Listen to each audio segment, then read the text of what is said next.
It's a Wednesday night in the Motor City, Detroit. We welcome you to Brewers baseball tonight. The Brew Crew and the Tigers, Game 3 of this series. And how about last night? Hope you had a chance to join us. If not, the Brewers coming up big after a huge win Monday in a 3-2 victory with Gomez as the hero.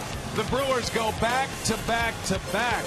Braun, Lind, Ramirez, and an 8-1 victory for Craig Counsell and the crew last night.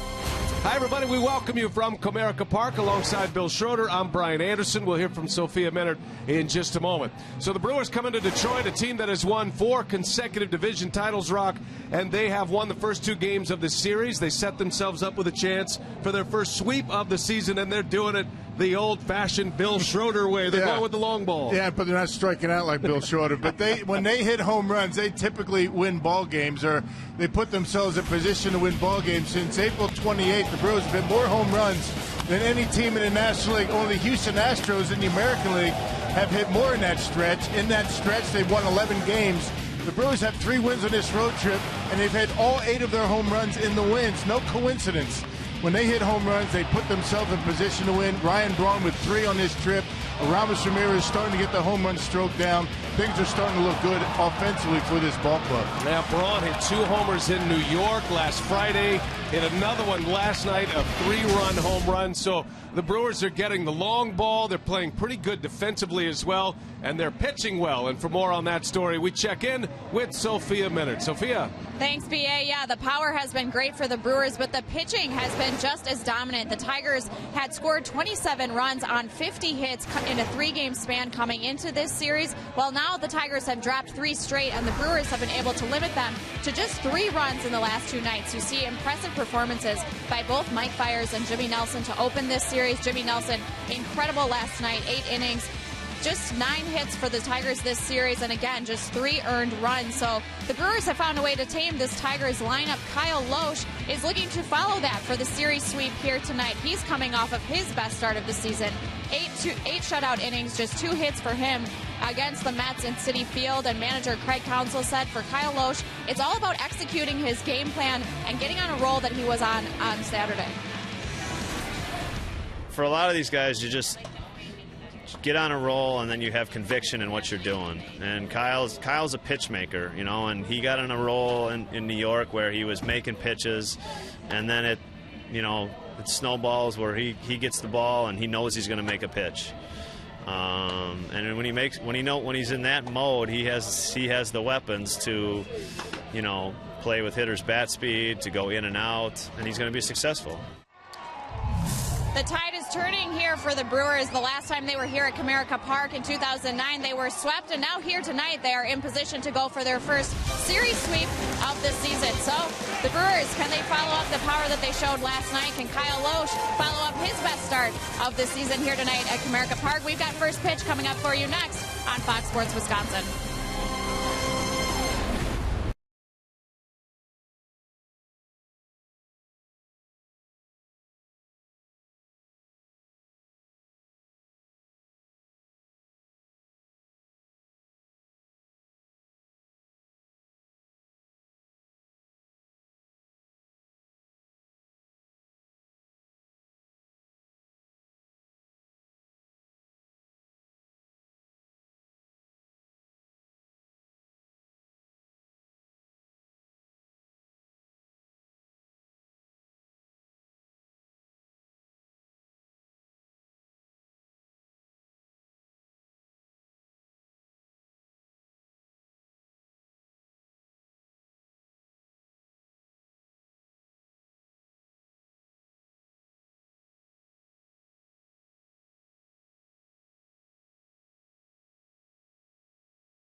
Little wind tonight, cool temperatures, the scenic Comerica Park in Detroit. Always a lot of fun here, one of the best ballparks in the big leagues. Brewers baseball tonight on Fox Sports Wisconsin, presented by Potawatomi Hotel and Casino. Book your stay now.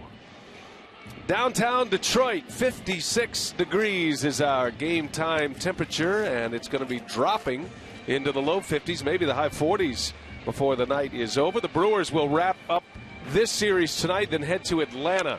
Craig Counsell's Brewers in the middle of a 10-game road trip, and so far they are 3-2, 1-2 in New York. They've won the first two here in the Motor City. Let's give you Counsell's lineup tonight, brought to you by Potawatomi. He's got Gomez leading off again. Gerardo Parra bats second, plays right field. Brian Braun will be the designated hitter once again. And then the middle three will be Adam Lind, Aramis Ramirez, and Chris Davis. Bottom three in the order is Luis Sardinas. He's played terrific in his Brewers debut this week.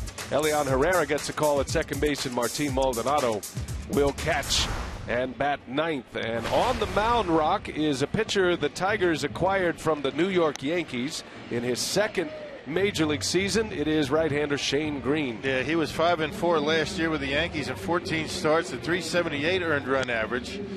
Has a unique ability to keep the ball in the ballpark. 26 years old. He's a big guy, 6'4", 210 pounds, and picked up a win against the Cardinals at Busch Stadium his last time out. It'll be the first look for the Brewers against Green. Milwaukee getting excellent pitching so far, as Sophia mentioned, from Fires and Nelson. Here's how the Tigers will line up defensively. It's brought to you by Menards. They've got Cespedes, Ghost, and Martinez in the outfield. Castellanos, Iglesias, Kinsler, and Cabrera go around the horn for Brad Ausmus.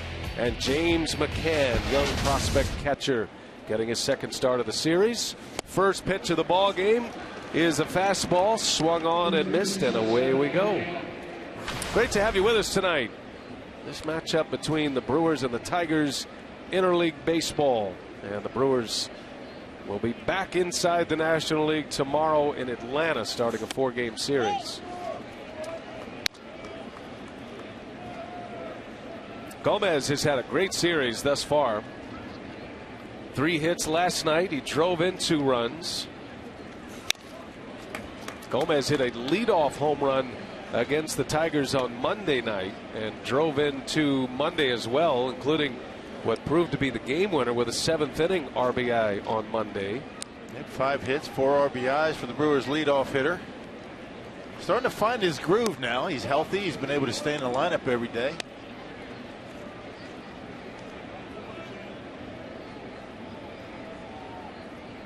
Well, the Tigers have lost 3 in a row. They had dropped their last game of the St. Louis series on the road, the Sunday night game, this past Sunday, and the Brewers have won the first 2 at home. Detroit will welcome in Houston next. The red-hot Astros coming to town. A team that Brad Ausmus is very familiar with. Played for the Astros for many years. The Astros are the only team in the big leagues since April 28th to have hit more homers than the Brewers during that stretch. Brewers have found their power bats. Down goes Gomez. He knew it. Shane Green burns off the edge, and a strikeout to get his night started. Yeah, last year with more strikeouts and innings pitched for Green, not so much this year. That's his 29th strikeout of the season in 47 1/3 innings, and able to carve up the outside corner with a fastball that's at 93. That's about his cruising speed, 93. He might be able to reach back and get 94, 95 once in a while. Well, he's got a lot of movement. That is a very difficult spot to hit, that outside corner, the comeback sinker they call it. And he's on it early. Parra swinging away early on the first pitch. He skies one out to left center. That'll be Anthony Gose to put it away. 2 outs for Shane Green. And here comes Ryan Braun. Ryan Braun started the back-to-back-to-back homers last night. First time the Brewers had hit 3 home runs in order since 2012. And the Powerball home run count at 3, and they all came as part of a 6-run 3rd inning. And all 3 of those swings producing home runs coming with 2 outs in the 3rd inning. And the Brewers scored 8 2-out runs last night, but it was Braun who got it all started last night. All those homers off Anibal Sanchez. Yeah, rough outing for him, and according to the Tigers notes, first time a visiting team has ever done that here in this ballpark. Comerica has been open since 2000. Never had 3 consecutive homers. Braun on the ground, third. Castellanos will gobble it up. And that is a 1-2-3 start for right-hander Shane Green. Now it's Kyle Loesch's turn. Tigers are coming to bat.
Save big money at Menards on all your home improvement needs. By Toyota. See where Toyota takes you. Test drive one at your Toyota dealers. Toyota, let's go places. And by Miller Lite, the original light Pilsner.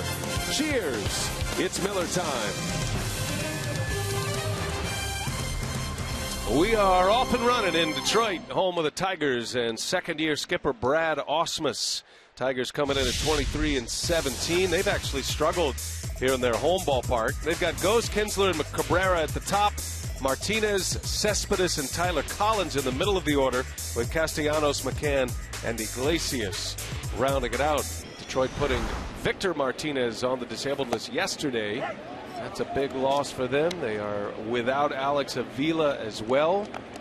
No Joe Nathan. They've got a lot of pieces on the DL as you take a look at the numbers for Kyle Loesch. And Rock, he's coming off a gem his last time out against the New York Mets. Yeah, he's coming off 2 in a row. He's won his last 2 starts. Beat the Mets. No runs in 8 innings. 1 walk, 8 strikeouts. Making his 21st career start against the Tigers. He's currently 7-6. Loesch had some time with the Twins in the same division as the Tigers.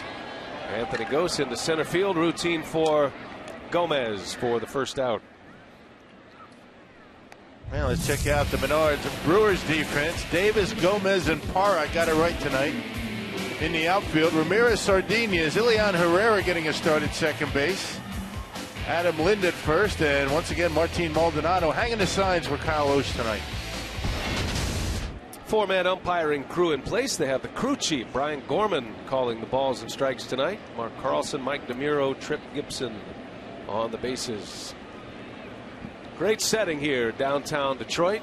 Cool evening. Monday for the opener, the temperature was in the mid-80s and it was very humid. And then the rains came through Monday night. Brewers won that game in a low-scoring affair, 3-2. Much cooler yesterday with the wind blowing out. Temperatures in the low 50s, high 40s last night. And Rock, the temperatures are the same tonight, but the wind's blowing in a little bit tonight. It should benefit the pitchers just a little bit. Hey, we spent a lot of time talking about the home runs the Brewers have hit in this series, but the pitching, the starting pitching, has been terrific. Jimmy Nelson last night, Mike Fiers the night before, and the bullpen coming in doing their job. Now, Nelson last night went 8 innings, just 1 run allowed. Ian Kinsler fouls that one away. And he held Kinsler hitless last night. Miguel Cabrera was 1 for 4. And the only RBI from the Tigers last night was J.D. Martinez. That was a first inning RBI single allowed by Jimmy Nelson. After that, he was lights out. Kinsler right off the end of the bat. Maldonado will play it, hustle it over to first in time. Ian Kinsler is retired. 2-3, 2 outs. No, it's been good location for Kyle Lohse his last 2 times out, which is why he's been able to pick up a couple of wins. And locating his fastball much better. Last time out against the Mets, first start he's made without allowing a home run. Home runs have been a problem for him. He's given up 10. There is Miguel Cabrera. Just a couple of hits in the series thus far. Had a triple in this series. And he lines one to right for a base hit. Cabrera's triple was the first of the year for him. It came in game 1. Gomez tried to dive and make the catch. He missed it. The ball went to the wall. And Cabrera, who's not known for his speed, ended up at third base. Yeah, it's a big alley out there in right center. Is where he hit it. Look at this. Pretty good pitch by Lohse. Might have had a little bit too much of the plate, but look at the approach. Watch where he makes contact back off his back knee and drives it into right field. Some kind of hitter. His last 2 plate appearances have resulted in hits, and they have both come to right field. So he is starting to dial it in a little bit. The Brewers have done a good job, though, with Cabrera. He's been at the plate a lot without anybody on base, and that's a huge part of the success story thus far. I would imagine just watching that guy hit every day helps everybody else in that lineup. I mean, you just watch him, you can pick up stuff. He just trusts his hands. He lets the ball travel. And J.D. Martinez sends one deep center field. Gomez will run it down. The Brewers play their outfielders very deep for that reason alone. Nice catch, Gomez, inning over.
Michigan, a lot of Brewers fans in this area. Not a bad trip to come to Detroit. Easy travel by car or plane or train if you choose. And the road trip continues here. Brewers have back-to-back 3-city road trips. This one, they come home and then they go on another 3-city trip. After that, St. Louis, Minnesota, and Pittsburgh. Adam Lind will start it for the Crew. Second inning, no score. And Lind, who was the middle homer in the back-to-back home runs last night, 7 home runs for Adam Lind on the year. Braun's a club leader with 9. But Lind breaking free from a bit of a slump at the plate. He's been a streaky hitter thus far this year. And the Brewers are hoping he's going to step into a hot streak after that home run last night. It was a no-doubter into the bleachers and right last night. Yep, and Anibal Sanchez changeup. Braun hit a fastball. Lind hit a changeup, and Ramirez came up and got a hanging curveball, knocked it out of the ballpark. Lind in the series with a couple of hits. 2 for 5.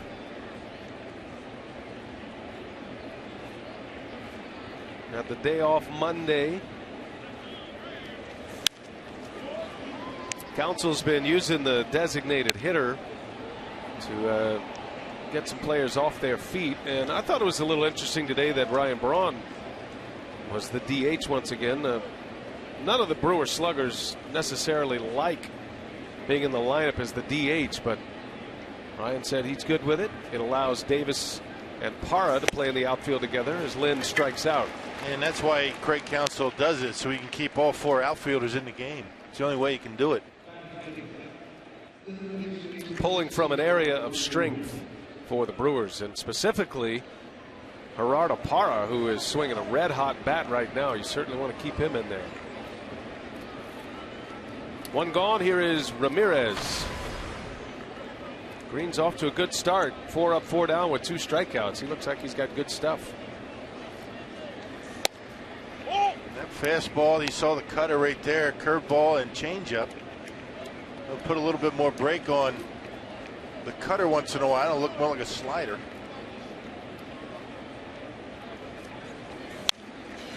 Man, look at his numbers. He's walked 13 batters, but a little bit deceiving. He's walked 8 of them in 2 starts. He's had 2 starts this year where he's walked 4 batters. Other than that, he's been throwing strikes. Now he has a very similar look in that Tigers uniform to Doug Fister. He throws a little harder than Fister. Tigers traded Fister away last season, trading him to the Washington Nationals. And a swing and a miss. So a little cut action on that one. Moving away from a right-handed hitter, and back-to-back strikeouts for Green. Hey, next week the Brewers take on the defending World Series champs as they return home on Memorial Day to begin a 3-game set against Buster Posey and the Giants. That's Monday, May 25th through Wednesday the 27th. Visit Brewers.com to reserve your spot today. Memorial Day baseball at Miller Park. That's going to be a lot of fun. Yep, day game. Little afternoon game. Get back from Atlanta on Sunday, day game on Monday. Don't show up at the normal Monday starting time at 6 o'clock. You'll be late. Probably be plenty of good seats at that point. Well, I'm hoping the game will be over by then. I hope so. I mean, there's a grill with your name on it by 6 o'clock That's Monday. what I'm thinking, yeah. Memorial Day. It's been ice cold since last October. 0-2 the count on Chris Davis. And doesn't bite on the breaking ball. Davis coming in with 3 homers, 12 RBIs. He hit a couple of balls hard last night. Nothing to show for it, though. Was 0 for 4. Despite the Brewers pounding out 13 hits, Davis couldn't buy one last night. Got to get him going again. The 1-2 is fouled away. Davis, one of the hottest hitters for the Brewers in the first couple of weeks. He's cooled off quite a bit. Average down to 226. And that is extremely low for a guy who believes he is a 300 hitter in the major leagues. That's what he was through the Brewers minor league system. As Davis takes a ball. Been a power hitter at all levels.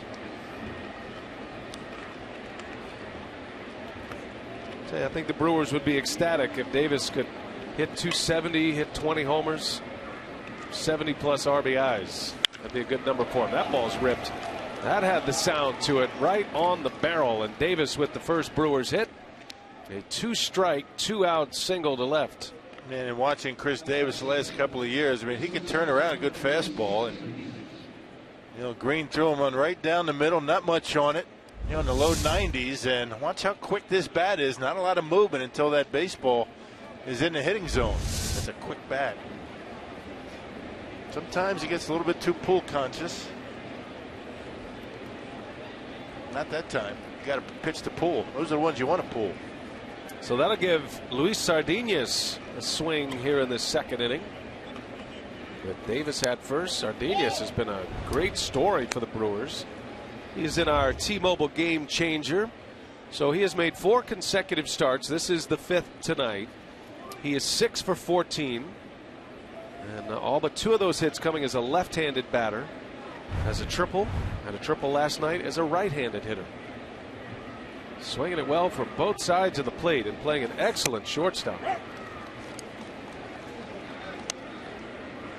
Luis Sardinas just turned 22 on Saturday, this past Saturday in New York. Yeah, Brewers are pretty well covered at shortstop this year, and maybe for many years to come. Got some down in the minor leagues. 1 ball, 1 strike.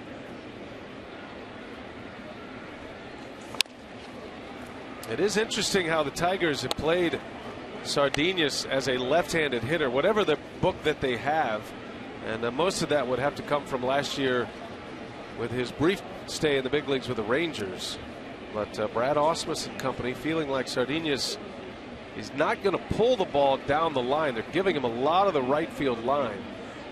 And they are giving him a lot of the gap in right center as well. Yeah, very shallow in the outfield, except for right. 1 ball, 2 strikes. Fights it off.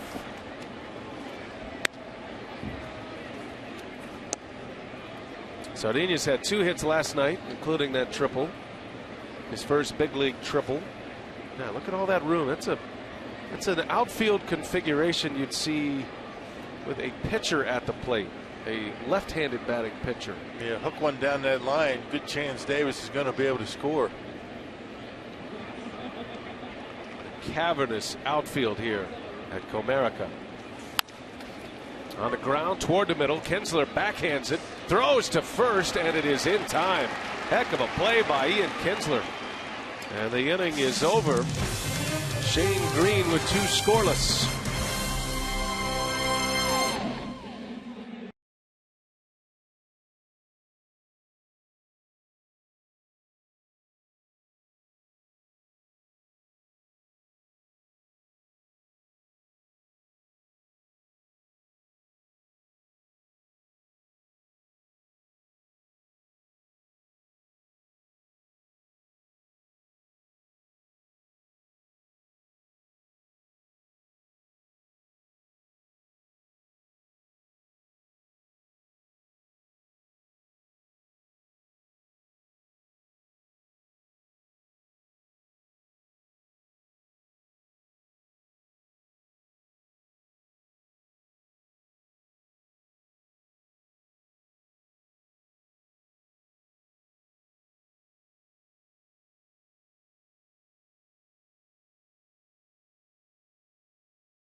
Quiet thus far on a cool night in the Motor City. All right, our DraftKings players to watch tonight. Don't forget, you can go to DraftKings.com. Make sure you enter the promo code CREW. You got Gomez, Cabrera, numbers against Kyle Lohse with a couple of homers, and then Sean Markham's on the list tonight with our crew. Might see Sean Markham this year. The Brewers play him 4 times. And Chase Utley, after getting off to a horrendous start, starting to swing the bat a little bit. Now the Phillies have actually jumped ahead of the Marlins in the National League East. Yoenis Cespedes leads off for Detroit.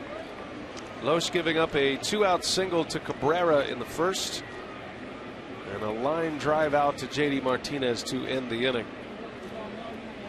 Loesch with 11 pitches in the first. Two pitchers with good command. Cespedes drives one in the gap left center, and that will bounce up and out. A ground rule double for Yoenis Cespedes. His first hit of the series. Yeah, it looked like an off-speed pitch that Loesch left up in the strike zone. Something he didn't do at all against the Mets. Let's check it out. That was a changeup or something a little bit off the fastball, but Cespedes able to wait back and hammer it. One hops over the wall out in left center. Cespedes did not start the game Monday, did come in to pinch hit. He is the doubles leader, tied with Kendrys Morales of the Royals in the American League.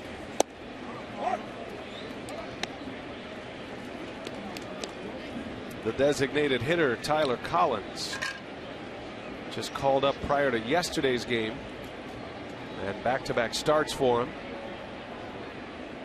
It's a big loss having Victor Martinez on the disabled list. I mean, even when he was healthy, really wasn't able to hit much. That's a big loss in anybody's lineup. Potential MVP.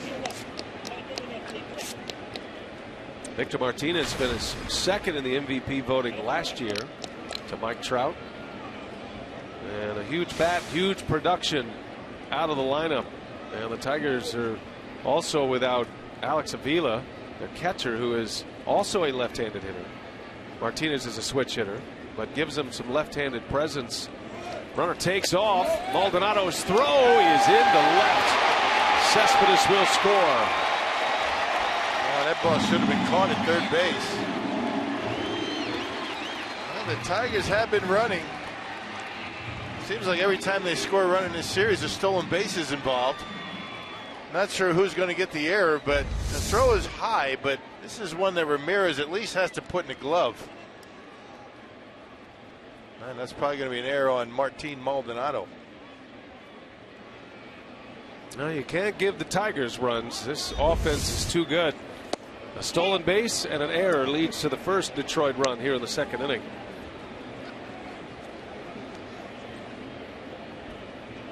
Tigers have added a layer to their game from last year with the stolen base threat. Little rollover, diving stop, Lynn to his feet, the throw just in time to get Collins. Excellent play by Lynn, and Loesch was right there for him. Well, the key to that play, the fact that Lynn has the glove side on that, in the whole side of the play, and able to get up and make a good, strong, accurate throw to Loesch, who was waiting right there. That's a nice play. Much easier play for a left-handed throwing first baseman. And they get him. Bang, bang play at first. Lynn had no time to look for Loesch. He had to throw it to a spot, kind of a blind throw, counting on his pitcher to be there for him, and he was. Well done on both ends. The Tigers have scored 4 runs in this series, and every time they've scored, a stolen base has been involved. And a lot of times errors too. Well, the Tigers scored both of their runs in the opener without the ball leaving the infield. Stolen bases played a part in both of those runs. There's a grounder foul. Last night, JD Martinez drove in a run with a single to right, but there was a runner at third base, courtesy of a stolen base. Don't know if he scores or not, or how Martinez is pitched, but they're putting the pressure on the defense for sure. And for a team that has long been thought of as a huge threat offensively with batting average and power, they certainly brought the speed game as Castellanos dumps one into left center. He's been a struggling hitter at the plate, but he comes up with a knock. 2 hits in the inning against Loesch. And a man on with one away. And pitch in on him and able to pull the hands in and get enough of it and dumps it into center field. And watch where Maldonado is set up. He's set up in. He puts it there. That's not even a strike. That's just a good job by Castellanos to pull the hands in and get enough of it to muscle it into center field.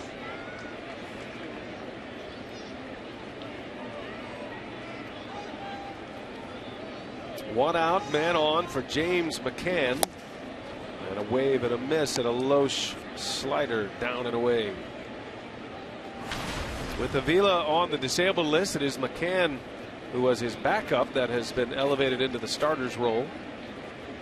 They are very proud of this young prospect. They think he's going to be a big league catcher for a long time. He's handled the bat well in his time here. Got his average near 300. He has homered. And in the first game of this series, he dropped down a drag bunt with 2 outs and a runner at third, and it was a perfect bunt. Bunted for a hit and an RBI. You don't expect that out of your catcher too often, although Maldonado will do that once in a while. Yeah, especially with 2 outs in an inning. All right. Get an RBI. And Loesch makes quick work of him. 3 pitches, 3 swings, and down goes the Tiger catcher. 2 outs. First strikeout for Loesch.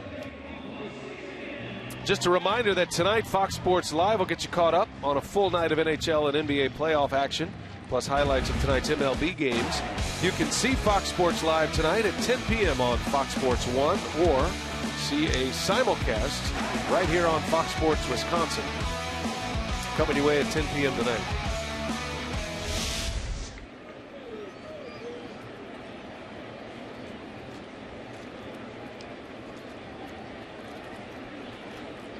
Two outs for Jose Iglesias.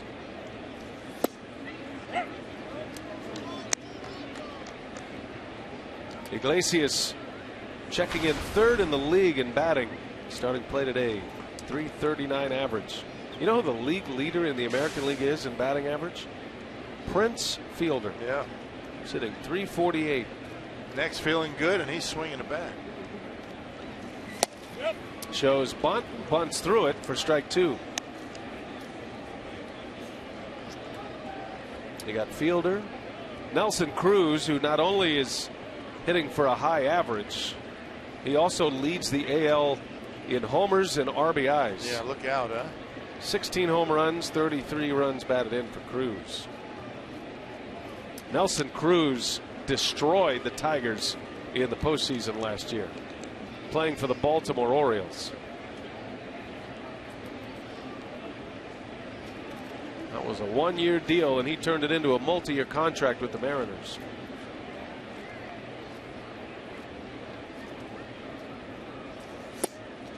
Just missed. And that ballpark out in Seattle, not real easy to hit home runs. I mean, he's got 15 of them, and you got to hit him to get him out of that ballpark. Yeah, the Mariners have been hitting a lot of home runs. We took a look at that note since April 28th, because the Brewers lead the National League in homers during that stretch. Mariners are on that list as well with all of baseball. I believe they're in the top 5 in home runs hit since April 28th. My sources tell me, those who have spent time on the West Coast, there's a strange weather situation, wind situation in the West Coast right now. San Diego, LA, up in the Pacific Northwest as well, in Seattle, where it's not so damp and heavy air. So there are a lot of home runs for all these teams.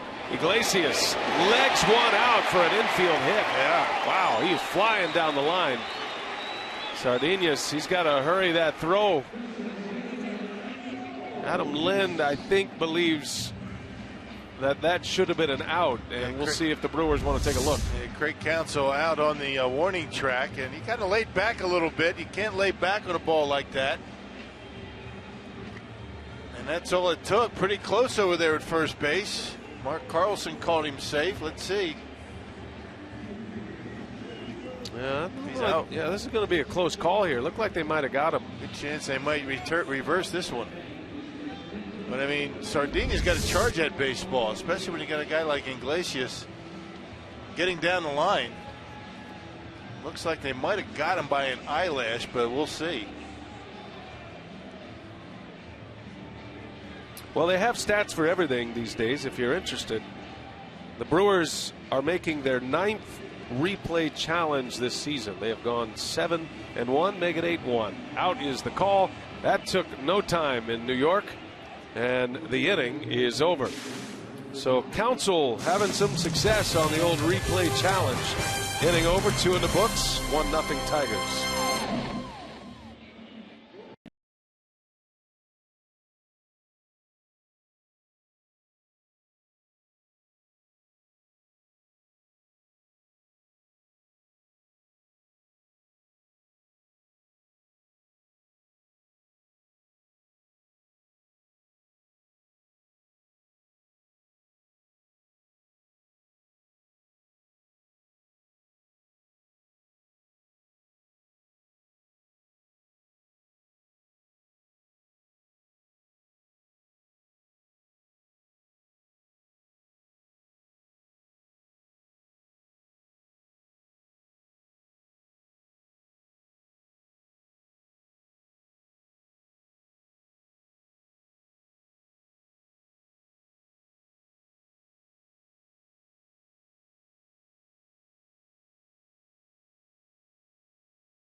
By Potawatomi Hotel and Casino, the Tigers with a 1-0 lead here in the third at Comerica Park, but the Brewers in position to sweep this series thanks to some timely 2-out hits. On Monday night, it was Carlos Gomez, a single in the 7th to win it, and last night all 8 runs came with 2 outs. And I spoke with Aramis Ramirez about 2-out hitting, and he said, of course, anytime you can score in those situations, it can be devastating to the other team, especially if you convert it into a big inning. And he said for him personally, when he goes up with runners in scoring position with 2 outs, he does dial it up a notch. He said it is a little bit different approach, tries to concentrate a little bit better on getting a good pitch to hit and drive in those runs. But Craig Counsell thought that the approach maybe wasn't so different. He said it is similar to runners in scoring position, where usually the team that converts in those situations will win the game. And he said when you're sitting in the dugout with 2 outs, he says you do feel like you're 1 pitch away from getting out of the inning. So anytime you can get a big run there, it can be backbreaking. I'll tell you, it's got to be deflating for Anibal Sanchez last night for that 3-run home run by Ryan Braun with 2 outs. I mean, it's one thing to give up 1 run with 2 outs. When you give up 6, right, I mean, that's a big deal. I mean, that's deflating for not only the pitcher, but the whole team. And all of the extra pitches that are made, the high-stress pitches, the scoreboard, the differential now having to play from behind, changed everything last night. And the Brewers enjoying success with 2 outs. It's a mark of a good team. If you're going to be a team that is in a pennant race, and the Brewers are a long way from that right now, that's the kind of things that good teams do consistently. They hit with 2 outs. They stretch innings out. 2-2 to Elian Herrera to start this 3rd inning. 1-0 Tigers. Scoring on an error by Martin Maldonado.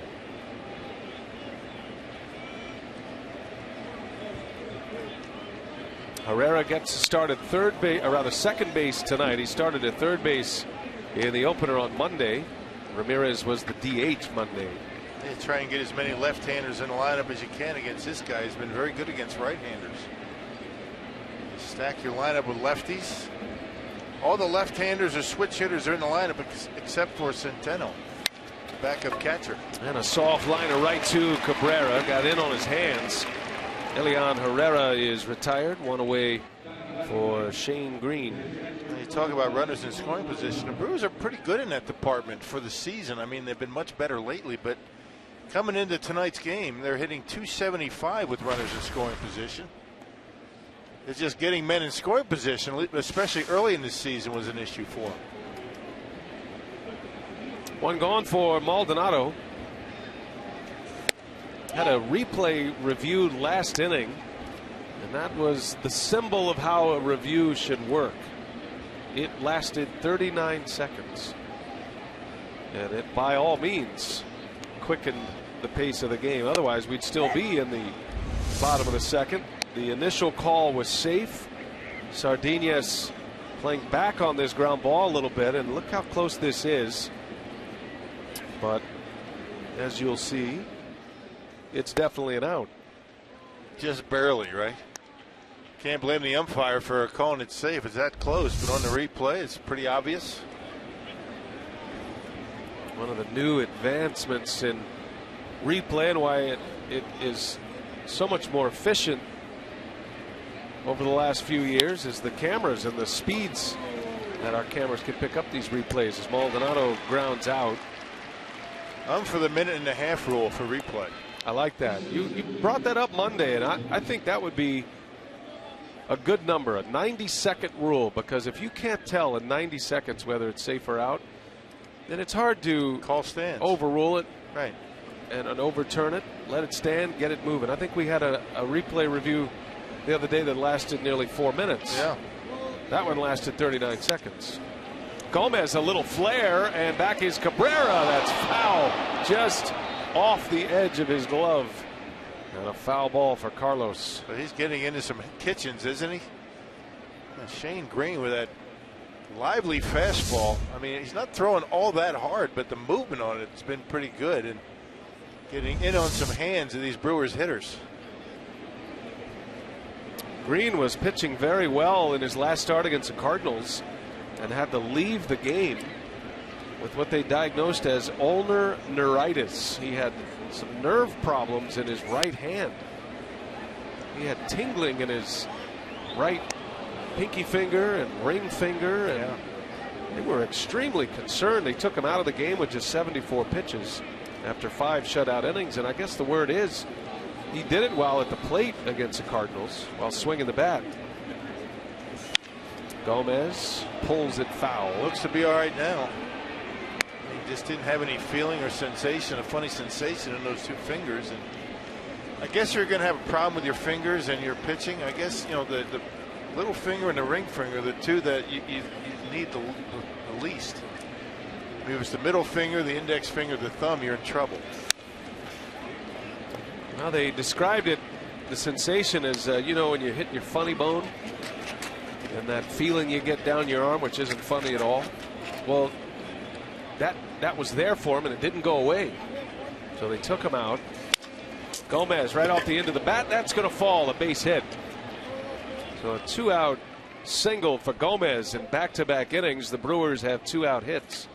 And now the speedy Gomez is aboard. Yeah, let's see about the move and how quickly Green can get the baseball to home plate. You can see that one hurt a little bit on a cold night, right off the end, and able to dump it into center field. You know, Gomez is going to want to steal a base.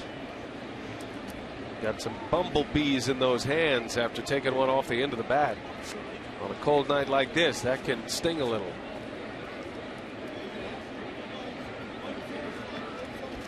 The book on Green, he has an average move to first. Gomez has a huge lead. Parra trying to let him run. Snap throw. Gomez just back. So a pitcher with an average move, a catcher might have an opportunity to keep a runner close by throwing behind him. Yeah, and that's the time to do it with a left-hander up there. Runner has a difficult time seeing the catcher in his attempt to throw. That might shorten that lead up a little bit for Carlos.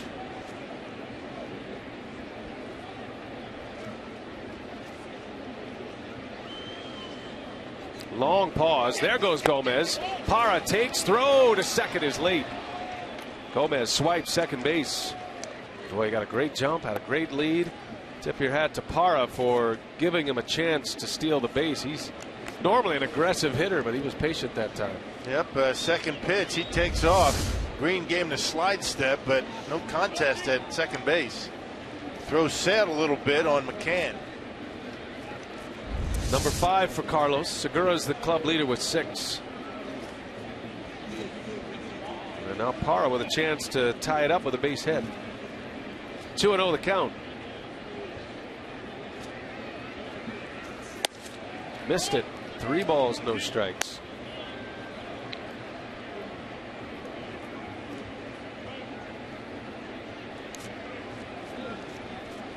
Well, you don't figure Parra to get the green light on 3-0, not with Ryan Braun on deck.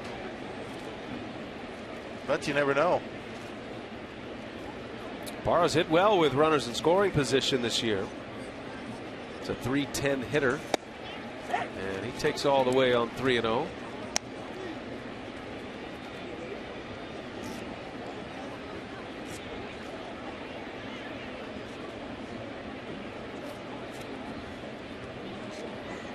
Only Gomez and Braun with more hits with runners in scoring position this year than Gerardo Parra.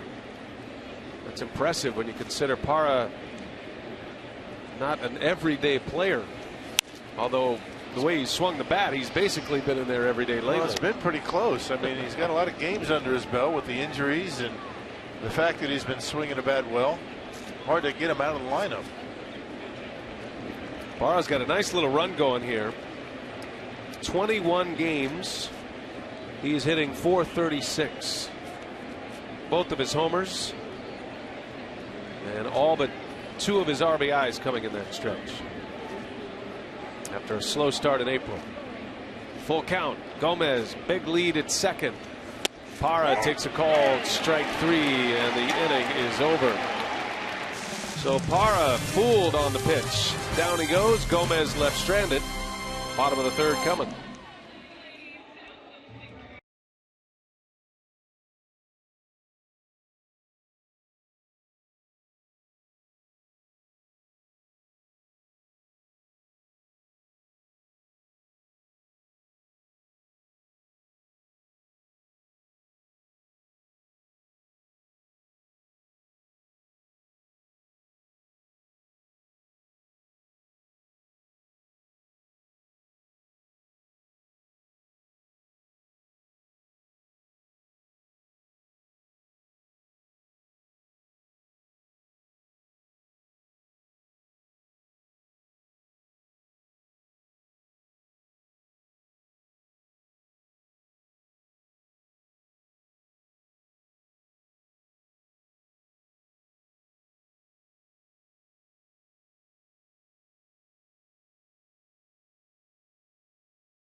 Before the game tonight.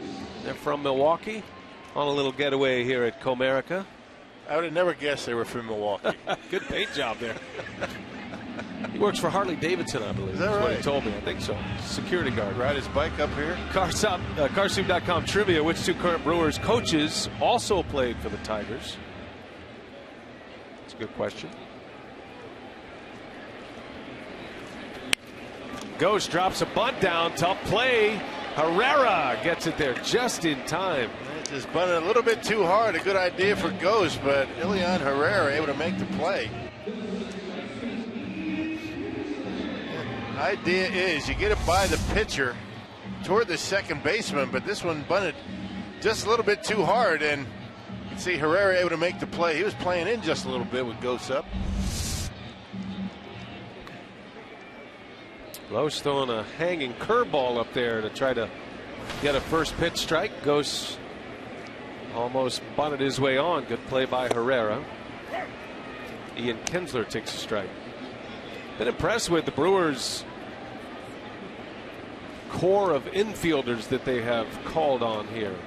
We saw a lot of these guys in spring training. We saw Herrera and Hector Gomez, Yadiel Rivera, and Sardinas. Even saw Orlando Arcia at one point. Brewers are pretty well stocked with infielders, middle infielders especially. And down goes Kinsler. Loesch carves him up on 3 pitches. Well, we've seen Kinsler take a lot of pitches in this series. Got his manager running out of the ball game last night. Or was that the first game of the series? That one, plenty of the plate, and Loesch knew it, and so did Kinsler that time. A little bit of late movement coming back and catching the edge. Good pitch by Loesch on the attack, and an about face. And again, Miguel Cabrera bats with nobody on. I know Brad Ausmus has talked about the top of his order, but Tigers are going to struggle to score runs if the top 2 aren't getting on in front of Cabrera. You're wasting a big run producing bat, especially now with Victor Martinez out of the lineup, who provided great protection and a great run producer himself after Cabrera.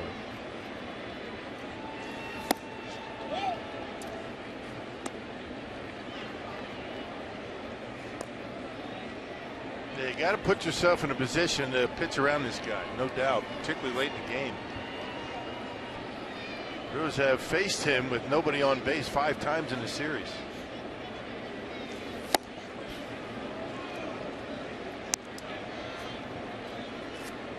Cabrera is sporting the specs these days just to sharpen up his vision. He had ankle surgery after the season last season. It's amazing. He had 25 homers on an ankle that needed surgery to repair. Had a couple of years, back-to-back years, he had 44 home runs. A couple of MVP awards. Triple Crown winner here in Detroit. Yep, he's one of those hitters that seems like everything is slowed down for him. I mean, he sees the spin. He doesn't have to react as quickly as a lot of hitters. He's got great vision. A picture perfect swing. 2-2 from Loesch. Tried to work inside. And very rarely, if ever, swings at anything out of the strike zone. On base percentage at near .440.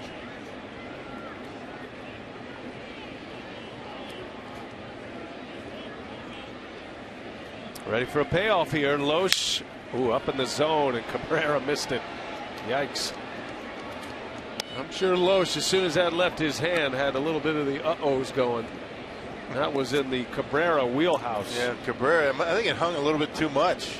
I mean, it was up so high in the zone that Cabrera actually jammed himself. So bad it was good.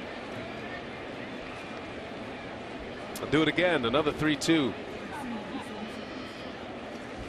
Got him. Loesch comes back to get him, and a frustrating at bat for Miguel Cabrera. Changeup from Loesch, and a 1-2-3 inning with back-to-back strikeouts. The best hitter in the game chases the changeup.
Potawatomi Hotel and Casino. It's a 1-0 lead for the Tigers as we head to the 4th. And catching up with Jonathan Lucroy earlier today, you see him here in the cage. He continues to make good progress healing from that fractured big left toe. He's been on the disabled list since April 21st, but he said he's been catching bullpens without any issues. He's been hitting, so he will likely do a minor league rehab assignment. But Lucroy said he's hopeful that he'll be on track to return possibly for the next road trip starting in St. Louis. And Gene Segura also on the disabled list right now. He's due to be back soon, B.A. All right, Sophia. Way to pull the chute. Ryan Braun with a home run to left. And the home run swing continues. That guy's got a souvenir while on the phone. Ryan Braun continues to swing the power bat, and his second home run to left field of his season. Just hammered that one, a breaking pitch that hung up in the strike zone, and Ryan Braun with number 10, his 4th home run on a road trip. That's a hanger, and that's what happens to hanging breaking pitches with Ryan Braun at the plate. You can see makes contact, puts the head down, and circles him. So Ryan Braun now with 10 home runs, his 4th of the trip. And Rock pointed this out earlier tonight, but in the Brewers' wins on this road trip, the 3 wins, they've done all their home run damage. They've hit 8 home runs, so now 9 homers. We'll see if this one ends up in a win. But the home runs have been condensed in these 4 games here. They did not homer in the 2 losses in New York. Ryan Braun's been a big part of it. He's hit 4 of the 9 on this road trip.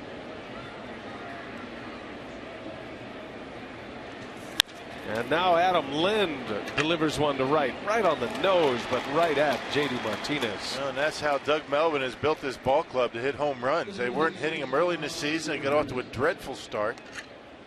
Now they're hitting him and playing much better.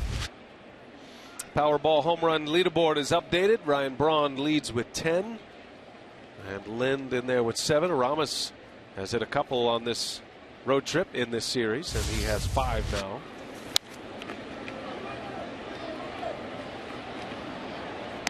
I'd say only Bryce Harper is hotter than Ryan Braun in the home run tally at this point, going back to that April 28th date. Brewers now with 42 home runs, 4th in the National League. And in large part because of that guy right there. He's starting to swing the bat. When he swings the bat, everybody else is going to benefit. Pitchers have to work everybody else in the lineup differently when Ryan Braun is hot. 1-1 pitch. Ramirez takes it inside. This will be a key stretch here, don't you think, for Green? It's the 2nd time through the Brewers batting order. Only Adam Lind had seen him before. He had just 3 at-bats against Green. So the 2nd time through, the Brewers are now 2 for 4. Gomez singled, and then Braun hit the home run. And Lind lined out. Yep, hitters make adjustments. You know, see a guy. Normally the pitcher has an early advantage. Doesn't last long though. 2-2 to Ramirez. Rolls over 1 to 3rd. Big hop for Castellanos. Out number 2. Just to get back to Sophia's injury report on Segura before Braun rudely interrupted her with a home run. But Segura's got the broken finger, and he's been throwing, and he's kind of going through. He's not hitting because of that finger, but he's doing all these drills and baseball activities, keeping his legs strong, his throwing arm strong, and by all accounts, he will be back the day he's eligible, which by my calculations is May 30th against the Diamondbacks on the next homestand. So you get him back, and Lucroy maybe sometime midway on the next road trip. You get the Brewers back to full strength, see what can happen. Brewers 10 games under at this point. Long way to go for Craig Counsell and the Brew Crew. Davis pops it up. There's a lot of room over there, but that will end up on top of the Tigers dugout. Davis was walking back to the dugout. He thought he had fouled out. Yeah, wind blowing in tonight. The wind blew that one right off the Tigers dugout.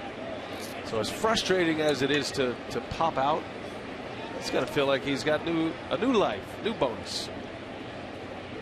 Get another swing up there. A 1-1 count. Davis had a hit his last time up. He singled.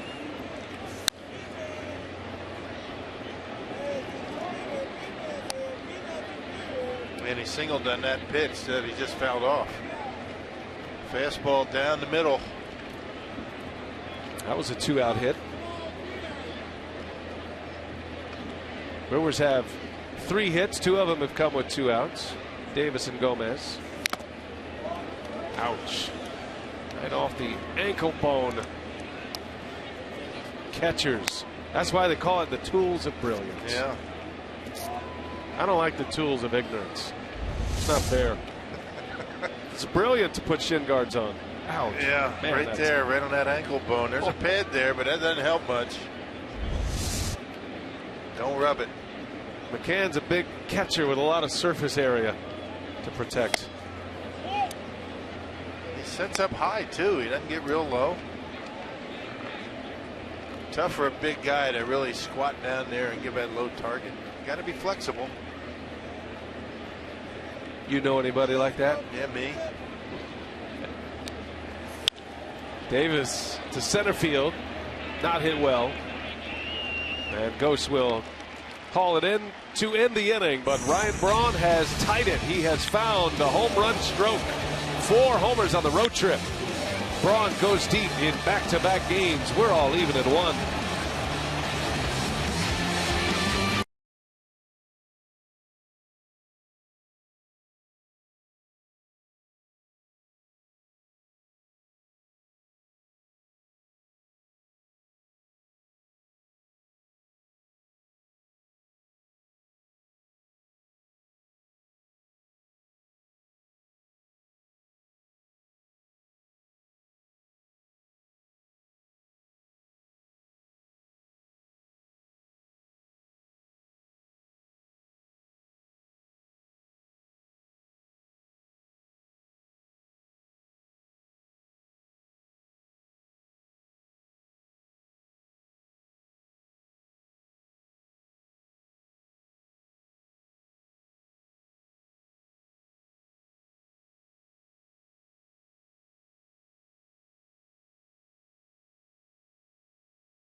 Miller Park. Reserve a block of seats, plan a custom tailgate, or rent out an all-inclusive area or party suite to start planning your Brewers group outing for as little as $9 a ticket. Go to brewers.com/groups. JD Martinez swings at the first pitch, a base hit to left. And the Tigers get it started early here in the 4th. Second time the Tigers have a leadoff hit. Cespedes doubled to start the 2nd. He would score on a Martin Maldonado throwing error after a steal of 3rd. Martinez has hit the ball right on the nose both times up tonight. Lined out his first time up. Now he's got a hit to show for it. Here comes Cespedes now. Tigers got their run in the 2nd with Cespedes scoring, and then Braun homering in the top of this inning to even it at 1. The Brewers looking for a sweep of the Tigers with a win here tonight. Returning the favor from 2009. I don't know how long the statute of limitations for memories go, but we were here. We were here. That counts. Craig Counsell was here, and Ryan Braun. They're the only 2 that remain off that 09 club. If I'm not mistaken, Craig Counsell homered in that series. Yeah, Verlander. Talking about that today with Craig around the batting cage. He remembered it. He went so far as to say it was on the first pitch. Oh, he remembered that. It was a first pitch fastball. Knocked it out of the ballpark. I think he hit it in the second deck, didn't he? No, he didn't. It was a wall scraper, but it counted. He hit 4 that year. 4 homers. He remembers it well.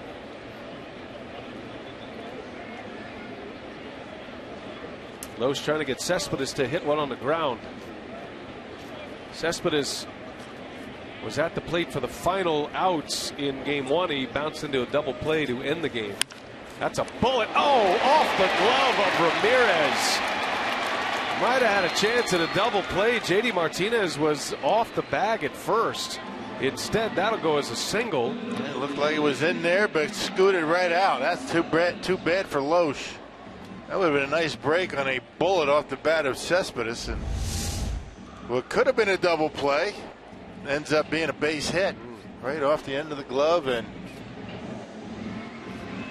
very close to being a double play. That's 2 that Ramirez has missed, and while the degree of difficulty is up there, I think Ramirez would be the first to tell you those are a couple of plays he should have made. The throw from Maldonado and now the bullet off the bat of Cespedes. 2 on, nobody out. Loesch and the Brewers in trouble here. Tyler Collins at the plate, and he lays off one.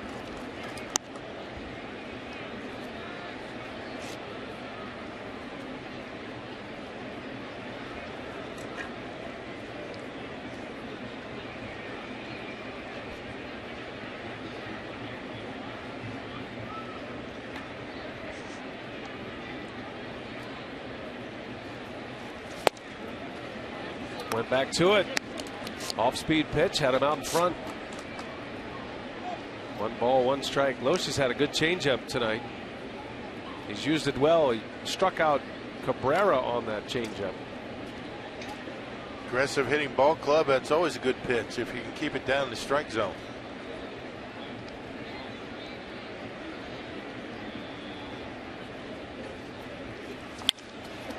And a base hit to left. Threw another changeup. This time Collins was ready for it. And the bases are loaded with nobody out for Detroit. And it was upstairs. It wasn't down. Lifted out over the plate. Watch the location of it. Upstairs. And Collins doing a good job just trying to serve it out there in the left field. Didn't try and pull it. So 3 consecutive singles to left field. And the bases are loaded. Well, these are tough innings to escape, especially with a heavy hitting team like the Tigers. Loesch is at the bottom of the Tigers order. Nick Castellanos, the 7th place hitter. He's coming off a single his last time up. Desperately needing a ground ball here. Brewers will try to turn 2 to concede a run.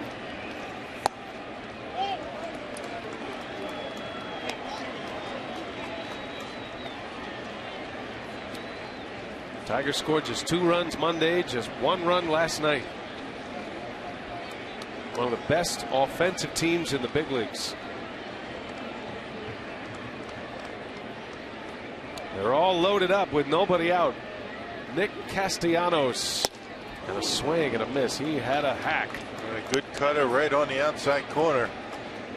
Looked like Castellanos trying to pull it in, hit a grand slam. There's a good pitch right on the edge. Taking advantage of the aggressiveness of the young hitter.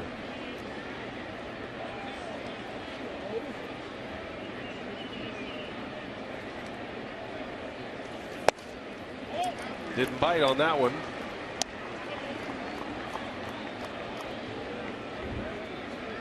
Castellanos has been under the tutelage of Omar Vizquel defensively. The Prince Fielder trade prior to last year cleared the way for Castellanos. That allowed the Tigers to move Cabrera from third to first because they felt Castellanos was big league ready at the plate.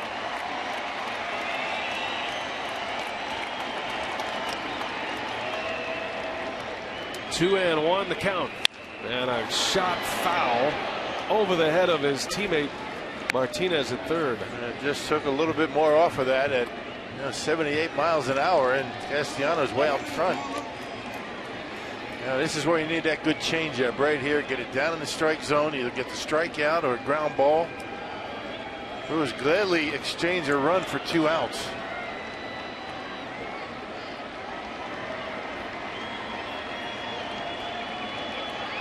Two and two. Went back to the cutter. Castellanos has recognized the last two. Remember, he swung at the first cutter and missed, but he's seen the last two. Now that puts Loesch in a little bit of a box. Full count. Tigers fans want to see their team score some runs. Been a long time.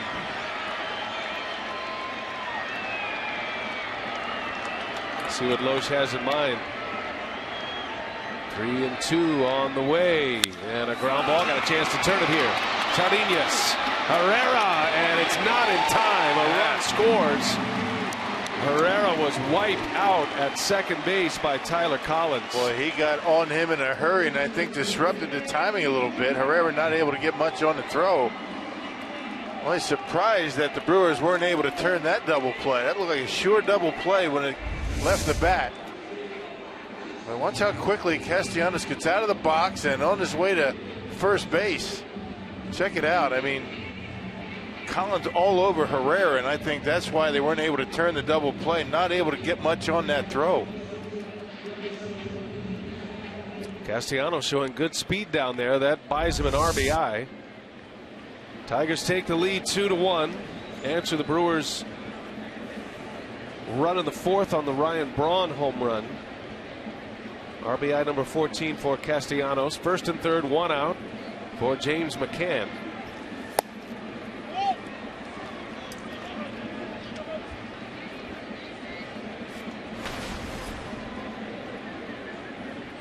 And when that ball left the bat of Castellanos, that looked like a room service double play, but give him credit.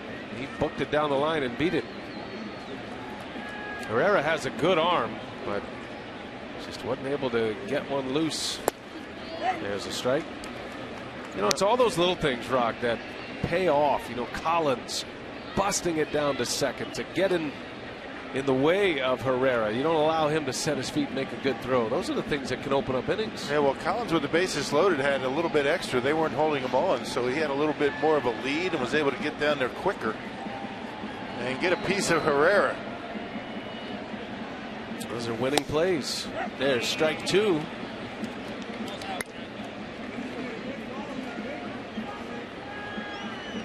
McCann's had a tough time with Loesch. He struck out on 3 pitches in the second inning. 3 consecutive swings. This time he's taken a couple. The 1-2. Same pitch. This is where American League Baseball can be maddening with these National League teams coming in. Normally the pitcher is going to be on deck, but in this case for the Tigers, you got the 3rd leading hitter in the league up, hitting in the 9th spot. Jose Iglesias. Nice advantage to have in the American League.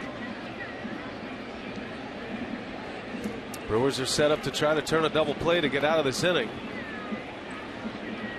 Can Loesch get another ground ball from McCann?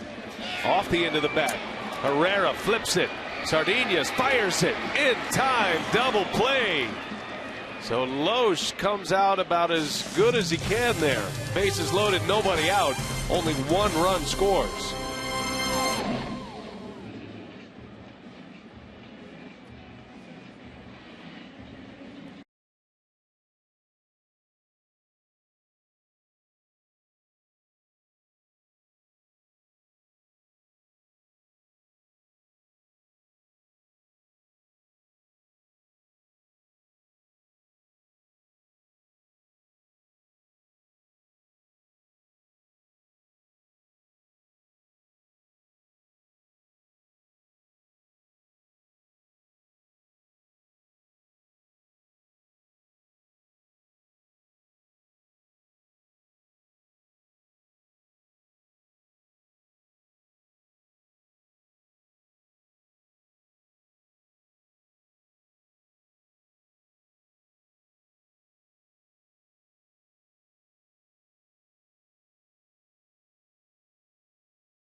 Another look, a double play ball off the bat of catcher James McCann.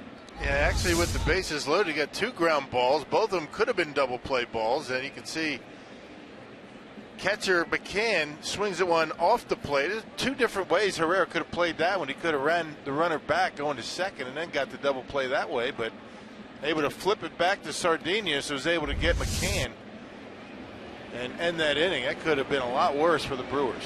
Well, even though the Tigers score to take the lead, that's a small victory for Loesch and the Brew Crew. 3 straight singles to start the inning, and they get just 1.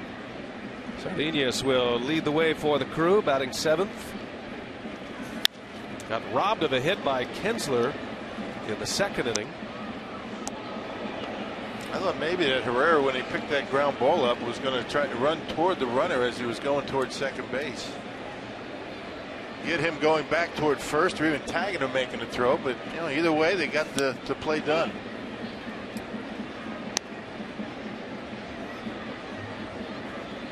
Loesch had a chance with a couple of ground balls with the bases loaded. 1-2 pitch, and Sardinha's little roller to Iglesias, and he hustles it over to first base. Doesn't spend a whole lot of time getting rid of that baseball, does he, Iglesias? Doesn't use his arm. Very similar to his first base coach. The way he used to get the ball and get it on its way to first base very quickly, Omar Vizquel. Iglesias was sorely missed last year. They went and got Iglesias. Remember when the Johnny Peralta suspension came down 2 seasons ago? Tigers didn't know if Peralta was going to be able to come back, and if he did come back, because it was toward the end of the year, his suspension.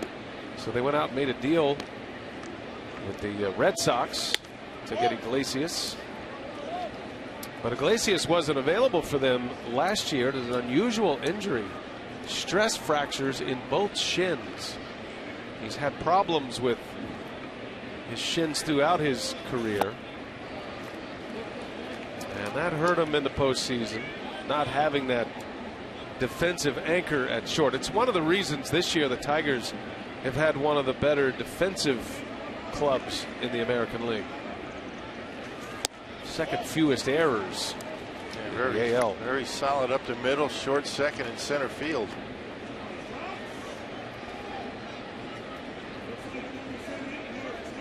Defense and pitching wins in the postseason.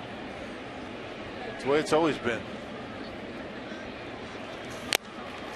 Herrera strikes out for the 2nd out of the inning. 2 up, 2 down for Shane Green.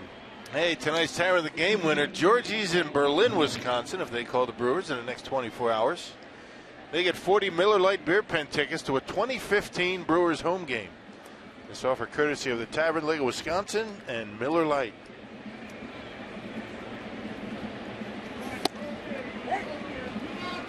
First pitch strike to Martin Maldonado.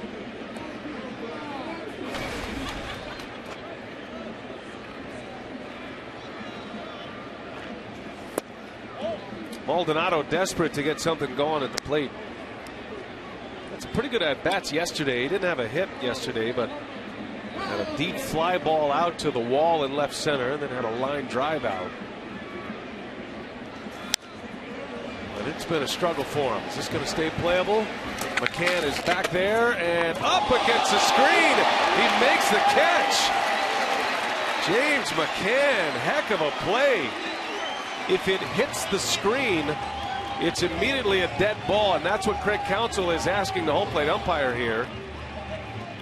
Did McCann catch it on the carom? If so, that's a foul ball, dead ball. If he caught it before it hit the screen, that's an out. All right, we'll see right here. Well, maybe not. No, we're not going to be able to tell. That's a heck of a catch, no matter what. So we might have a review here. We're trying to get a good look. No, that's tough to tell from that angle as well. So I don't know if the Tigers had a better look at it, their broadcast. Counsell's still waiting on word from his dugout whether they're going to challenge that or not. Can't tell. You just can't tell on any angle that we've seen so far.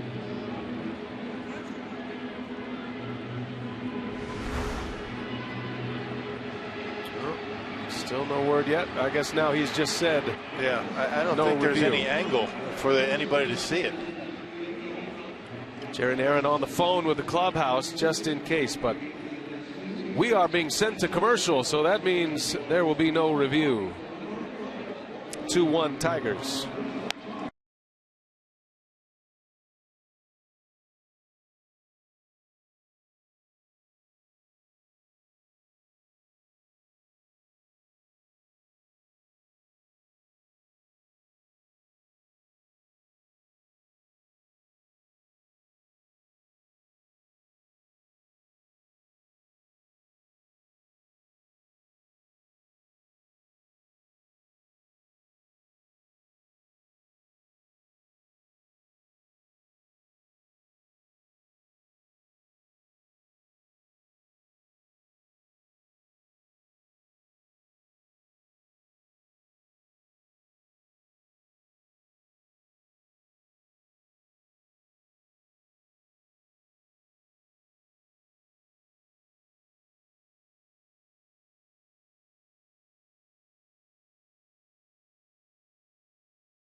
Tigers up 2-1. Loesch and the Brewers find themselves trailing, but it could have been a whole lot worse last inning. Loesch pitching out of the bases loaded, nobody out jam. He's got the 9-hole hitter Iglesias leading off. Half swing roller. Herrera will shovel it over to first for the first out. Well, that was some kind of play by the Tiger catcher, leaping up into the net and making a catch. That's a tough angle, Rock, you know, when it's coming right down that net, right? Yeah, especially with the wind blowing the ball further and further toward the seats. And, you know, he's able to time his leap perfectly and make the catch. I mean, no definitive angle that we saw that could reverse that call. But you're right, a heck of a play. That's not easy. We took a look at all of the angles, even from our friends at Fox Sports Detroit during the break. And remember, in New York, in Chelsea, where the MLB Replay Center is located, they have access to all these angles. So they have both broadcast up. They also have their own cameras. So what is it, Rock? It's like a 12-channel patch of cameras that they assemble all around the main screen, and they can go to any of those and isolate and make any one of those shots a little bit bigger and slow it down and do whatever they need to do to get the call right. But I don't know if they could have seen anything to reverse it. Well, every angle we had, every angle the Tigers had on Fox Sports Detroit did not definitively show anything, so counsel did not issue a challenge there. Top of the order for Detroit goes ground ball. Herrera will play this one as well, much more conventional. 2 up, 2 down for Loesch. And Loesch continues to throw the baseball well. Remember that line drive off the glove of Ramirez that really got that inning going. Could have very well been a double play. It would have been 2 outs, nobody on, instead of first and second, nobody out. Game of inches, they say. I've never heard that. Makes sense. You can use it. Use your copyright that. Right.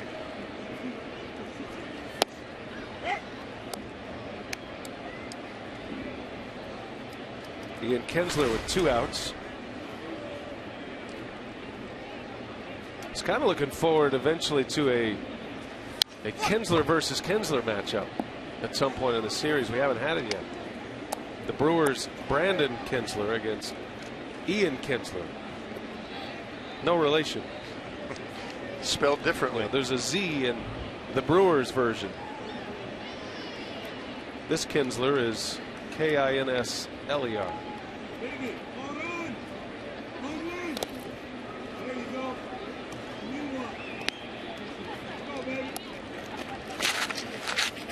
Final game of the series. Brewers are headed to Atlanta after the game tonight.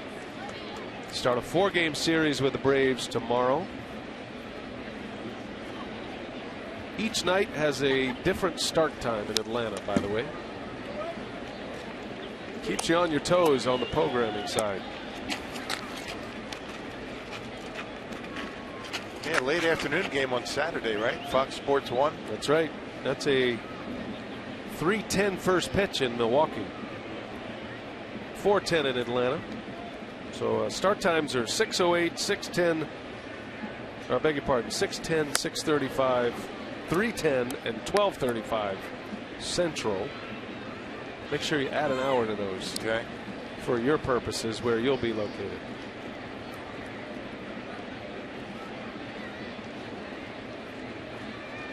And then the Brewers finally return home Memorial Day afternoon against the Giants. Kinsler pops it up right up the pipe. And Maldonado will watch that into the second row.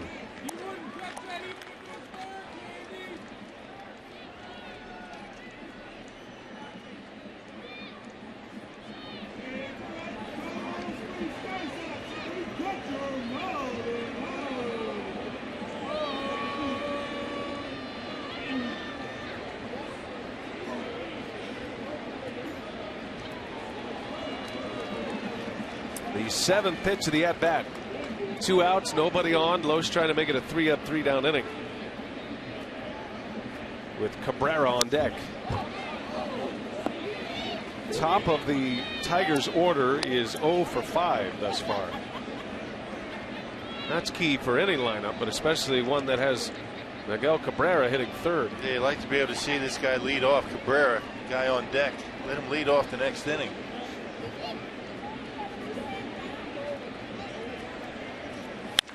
That ball's hit deep. Left field. Davis on the run. Can't get it. Off the base of the wall. Kinsler into second with a double. 2 out, 2 strike double. And Loesch, fortunate that one stayed in the ballpark. And just continued to pour in the strikes. It was a 2-2 count. Pitch number 8. And that one center cut. A little bit down in the strike zone, and he rips it over the head of Davis. So Miguel Cabrera will grab a bat. First base is open. Let's see what the Brewers elect to do. You don't see him being too aggressive here with first base open. Yeah, they're going to walk him, I believe. Maldonado is already indicating that an intentional walk is coming. By the way, that double by Ian Kinsler is a milestone for him. That's his 300th career double. We love round numbers in baseball. That's a pretty significant career for a second baseman to have 300 doubles. Miguel Cabrera just hit his 400th home run last Saturday in St. Louis. Wonder how many home runs he's going to end up with, right? He's still relatively young. Brewers are hoping he's still sitting on 400 when they leave tonight. 7 intentional walks for the season. Well, you keep walking, he's not going to hit any homers. Altuve was the batting champ last year in the AL. He's been walked a lot for the Astros. So that's going to put it in the hands of JD Martinez, who's been a hot hitter tonight. And a line drive out in the first, hit a rocket into right center. Run down by Gomez, and then he singled sharply in the fourth. He scored the second run. He's hit 8 homers. He's driven in 18 for the season. 2 on, 2 out. Ahead of it. He started him out with a changeup. That's an interesting colored bat he's got. Is that gray? Or am I colorblind? Oh, that's gray. No, you're right on it. That's teetering on. That's something new. Allowable.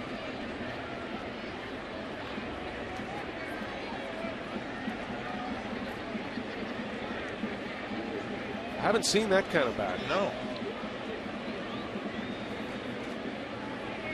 Well, they all have to be approved, so I guess it is. Kind of shark colored. Hot shot right to Ramirez. He'll go the easy way to second for the out, and Loesch strands 2 more. So 4 left on the last 2 innings for the Tigers. Still 2-1.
Johnson is brought to you by Marshfield Clinic.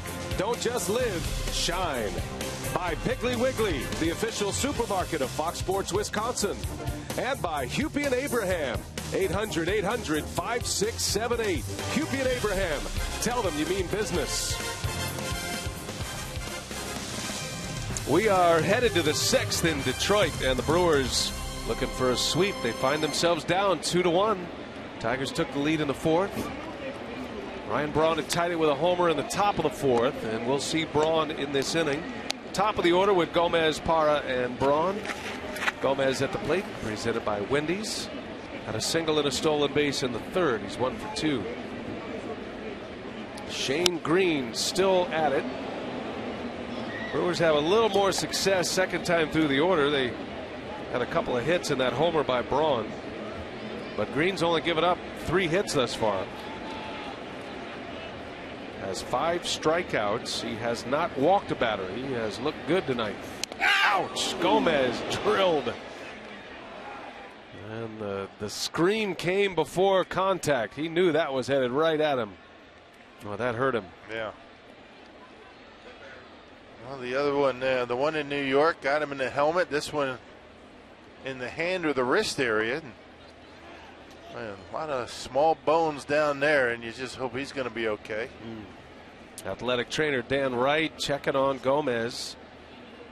And let's hope he's all right. See where it got him. Especially when you check your swing, everything's tight there, and got him right on the wrist. Look out. Man, that just sounded like it hurt. Gomez has been hit twice on this road trip, and both of them scary. Got hit in the head on Sunday, and he's not shaking this one off easily.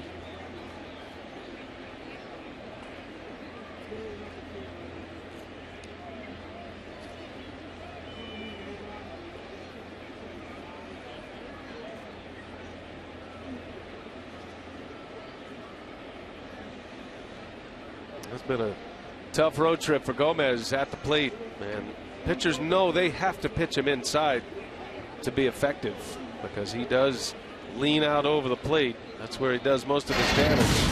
Back on Sunday in New York, Noah Syndergaard hit him in the helmet. Gomez would have to come out of that game, but very fortunate there wasn't anything more serious. It's still such an ugly scene there, and he was actually in the lineup the next day, Monday, here in Detroit.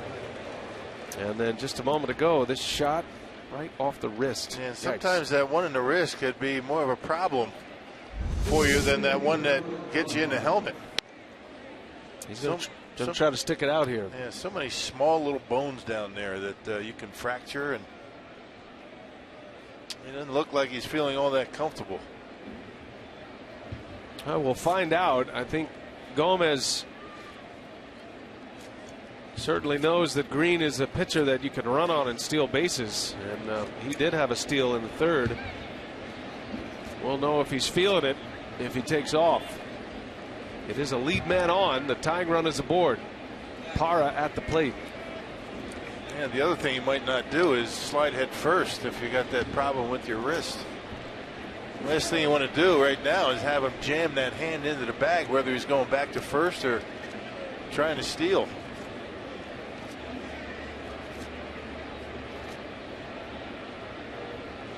Three hits and a hit batter tonight for the Brewers. 4 runners. Long pause. Green will go to first again.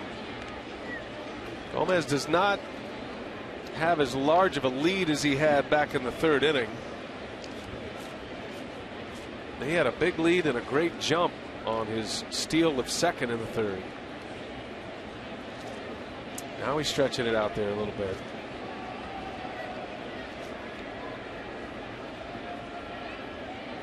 Another long pause, and Parra swings at the first pitch.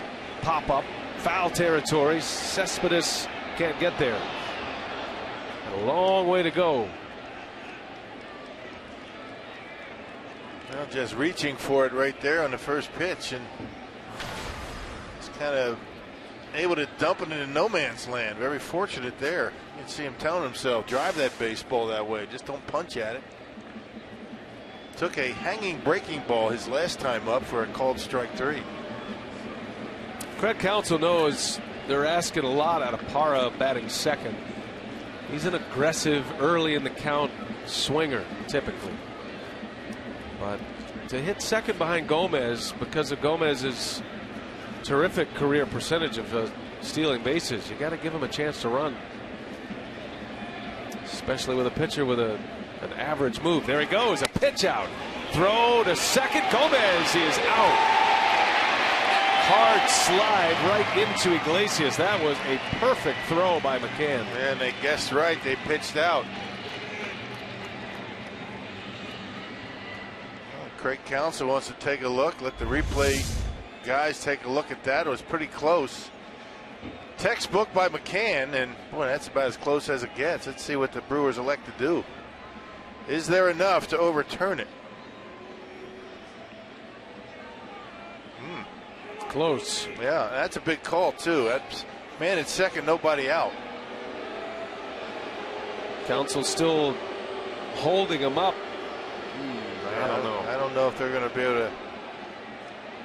Not sure if there's enough there to overturn it, and that's the decision coming from the Brewers. Well, the angle before that one was the one that kind of looked like he was out. Yeah.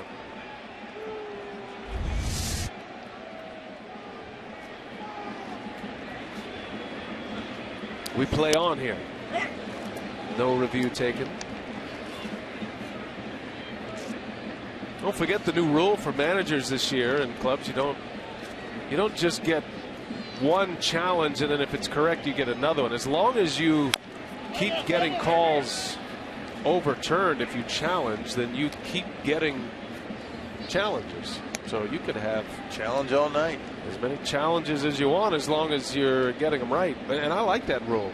I didn't like the decision of, well, we don't want to use it here because we may not get another one.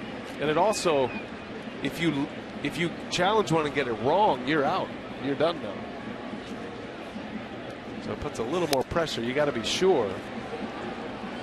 And again, that falls into the spirit of replay. You want to get the clear and convincing missed calls correct. And the Brewers used every bit of their 30 seconds that you have allotted to you to take a look at those reviews in the clubhouse. Much more efficient way to do it. Parra bounces to Cabrera. 2 outs.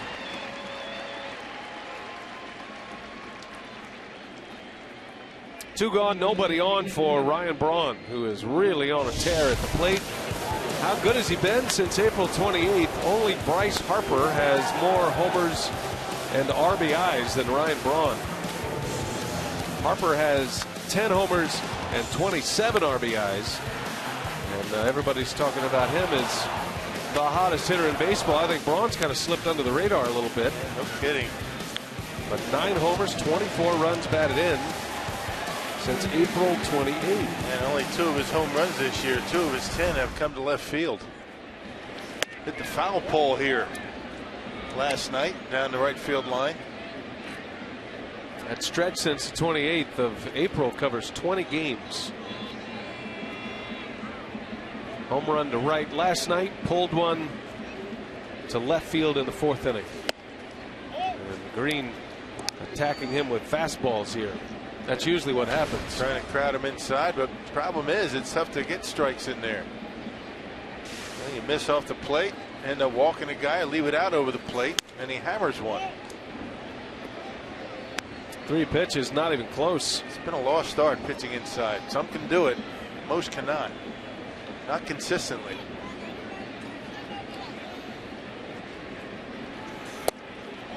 And he walked him on 4 straight. So he tried to change his game plan a little bit, and he's unable to hit the zone. Green walks Braun.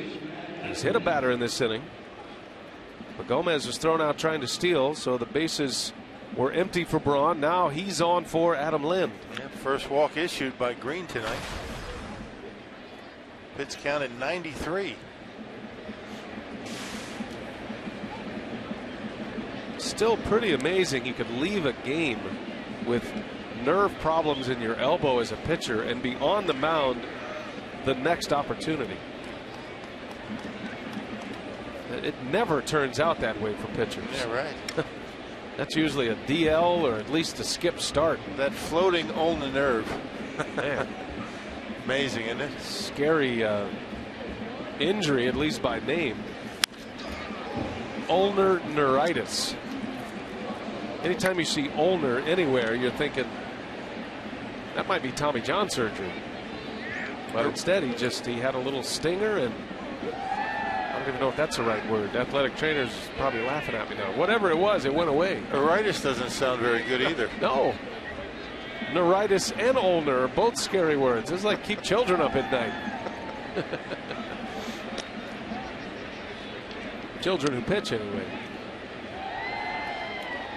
I see you have your ulnar nerve worked on.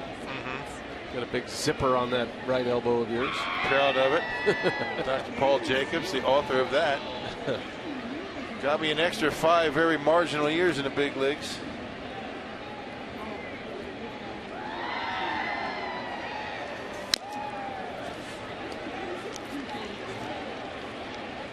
The stock market's loss. Those 5 extra years in the big leagues. That's where you were headed.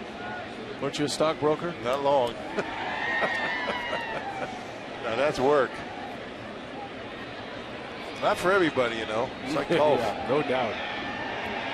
Now, who knows? You may have taken the path of Mark Ananasio and you'd have been a club owner by now. That's right. I'd have been your boss. There'd be no difference. Lynn chases one. He pops it up. That's going to retire the side. So the Brewers get a hit batter on Gomez, get a walk from Braun, but come up empty.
Hotel and Casino. The Brewers trailing 2-1 here in the 6th, but the Milwaukee Brewers Community Involvement Initiative, known as the Community Achievers Award, will recognize residents throughout the state of Wisconsin each month during the season for displaying extraordinary efforts in their community. All adults and school-age children throughout the state are eligible to participate in the Community Achievers program.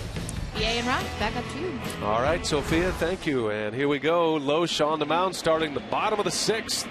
Yoenis Cespedes will lead off. Has 2 hits tonight. He has stung them both. Had a ground rule double in the 2nd inning. And then he hit a bullet over to third off the glove of Ramirez in the 4th. 2 hits. He scored a run, has a steal. His first 2 hits of the series. We didn't see Cespedes in the opener. Ausmus giving him his first day off, and he was also dealing with a hand injury that the Tigers have downplayed.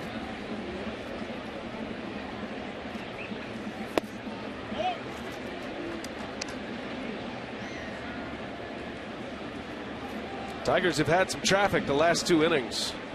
Had them loaded with nobody out in the 4th, only scored 1. Had 2 on with 2 outs last inning and did not score.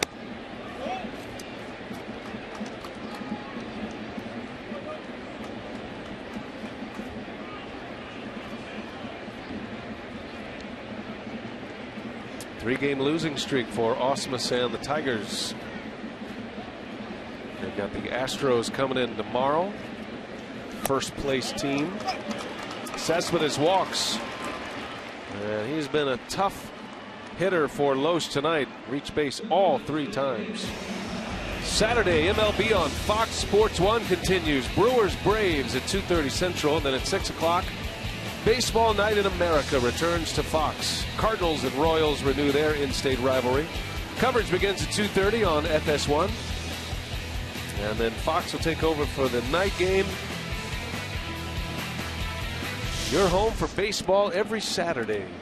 Fox and Fox Sports 1. And you're working with C.J. Nitkowski, right? That's right, Saturday afternoon. I'm going to be at the ballpark just in case he doesn't show up. Well, you should be at the. You should come hang out.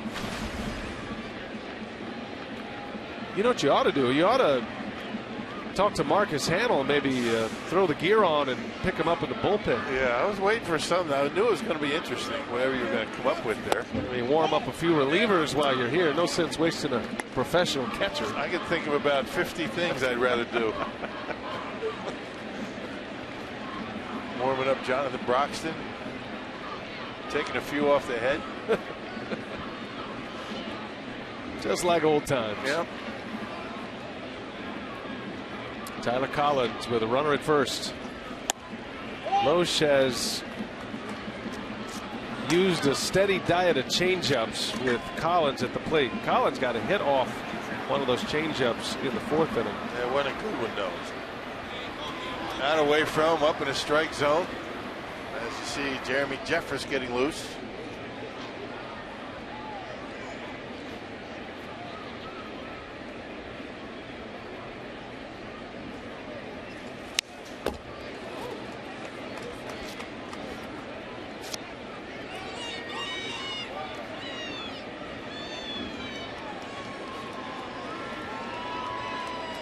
Collins with back-to-back starts. Ausmus putting him right in the lineup after calling him up from AAA Toledo, the Mud Hens.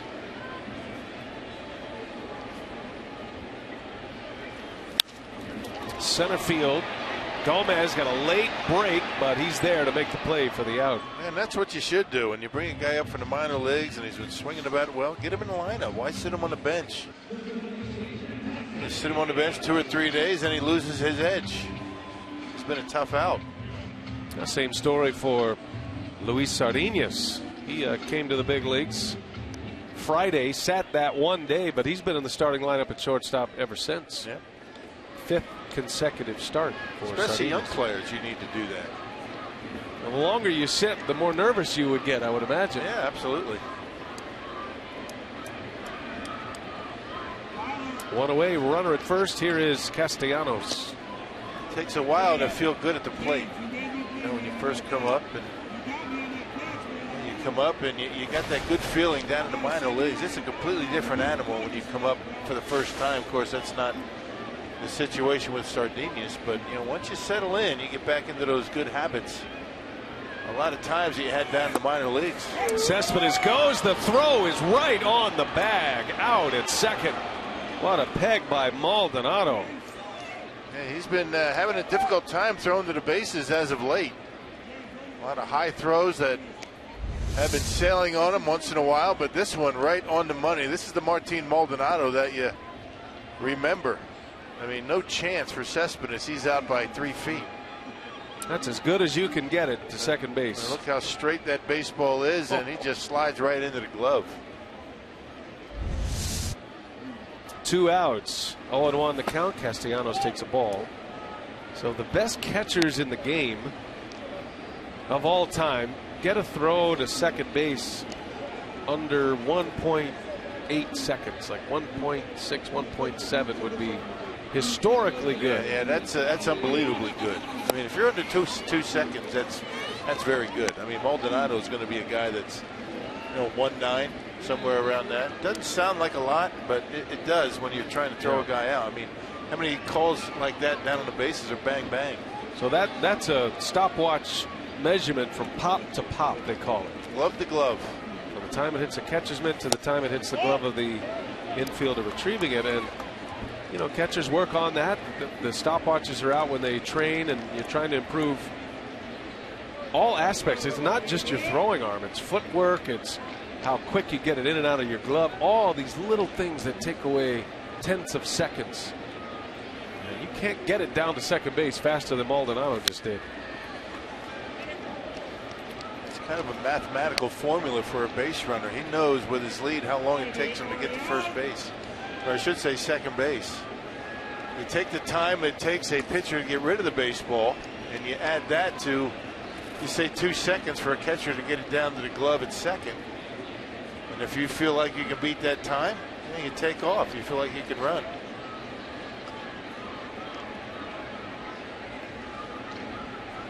Two balls, 2 strikes. Loesch trying to get through this 6th inning. And down goes Castellanos. Loesch, after a leadoff walk, gets a caught stealing and a strikeout on a changeup, and we're headed for the 7th.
Cutting one loose to cut down Yoenis Cespedes. That is in our Jimmy John's delivery of the game. You won't find a better delivery by a catcher than this. Well, it all starts with the feet, and if you get a good pitch to throw on, you can do that if you have the arm of a Martin Maldonado. Certainly that one didn't take 2 seconds. Our Jimmy John's delivery of the game. Maldonado delivers one to Herrera. Our unofficial stopwatch had that at 1.8 seconds to second base. Wow, pretty good. Man. I don't think you can be much quicker than that. I mean, a combination of the quick feet and a good pitch to throw on, which you got. You get one down and away to a right-handed batter, it's going to take you a little bit longer to get rid of it.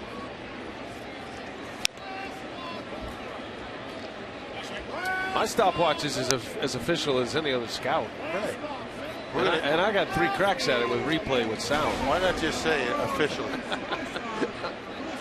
I mean, I've downgraded myself, but I think about I'm going to upgrade myself. That's official. That's official. It's as official as anything else. You did it 3 times, right? I did. Did you take the lowest run or the average? The first one I forgot to hit stop, and so it just kept running. 3 seconds? Yeah. So the next 2, it was 1.83 and then 1.86. So I'm going with 1.8. How's that? As Ramirez strikes out.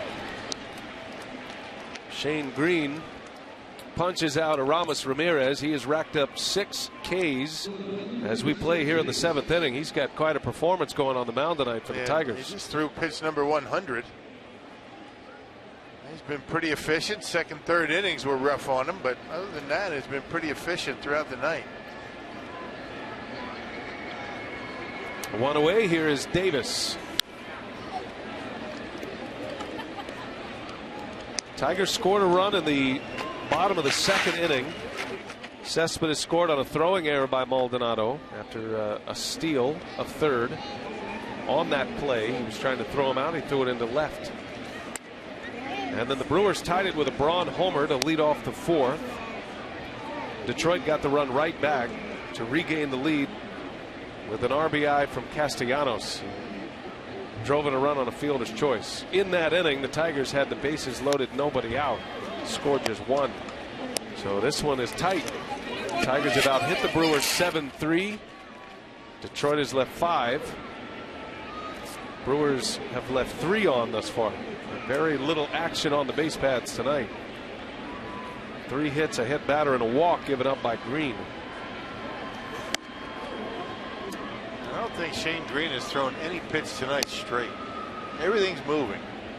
Fastball's moving in on the right-hander. He's able to catch the outside corner once in a while. He's got the cutter, the slider.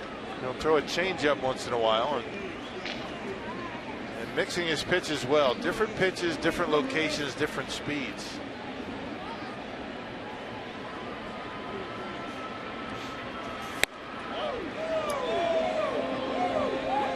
Green is 6'4". He's got a lot of leverage on the mound.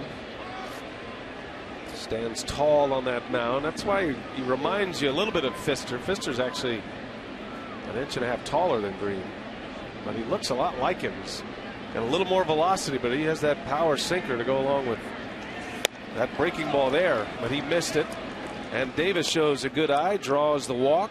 Man on with 1 out here in the 7th. Back to the throw of Maldonado. And the official timing, 1.85 seconds. Now it's official. There's a graphic. Well, didn't you say 1.8? Yeah, well, I didn't go into the 100ths of a second, but the truck did. Well done, truck. Take the rest of the night off. Ausmus is going to take the ball from Shane Green. Nice hand for him on his way out. He pitched well. Brewers got a chance here in the 7th.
Wilson is brought to you by Miller Lite, the original light Pilsner. Cheers, it's Miller time.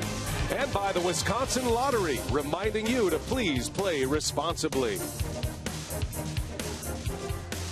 Well, the Brewers finally chased the starter, but we're in the 7th inning. Tigers fans have seen their club come up empty on a number of opportunities offensively. And it is a low-scoring game on a cool night. Out of the bullpen rock is Angel Nesbitt, his second appearance of the series. Yeah, pitched on Monday, an inning and a third of scoreless baseball. Did give up a hit, but that was it. A strike thrower, only 3 walks, 13 punch-outs, and 16 innings of work so far. Has a big fastball in the mid-90s. Runner at first, 1 out. Luis Sardinas at the plate. Sardinas tonight is 0 for 2. Kinsler took a hit away from him in the 2nd inning. And then Sardinas grounded weakly to short his last time up. Native of Venezuela, facing a pitcher from Venezuela, Nesbitt. Yeah, bullpen's been a strong suit for this Tigers ball club. They've got a 2.89 bullpen earned run average so far. That's outstanding. Joe Nathan looks like he's done for the year and maybe his career. Tigers are not expecting him to return. Tommy John surgery. Officially on the 60-day disabled list.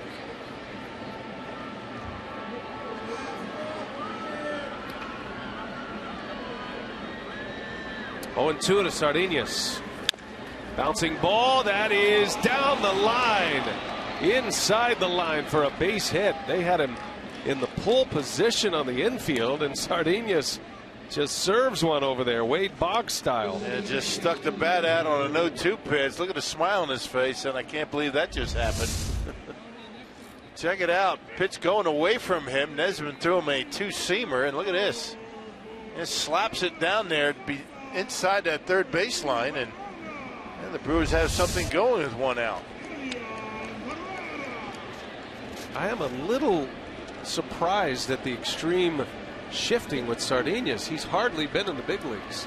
A little bit last year with the Rangers. Way off that line. That's typically where you would play a left-handed hitter, and how can you defend a swing like that, really? Right. You know? All right, here's Herrera. Chance for the Brewers with 2 on and 1 out. And a 2-1 Tiger lead.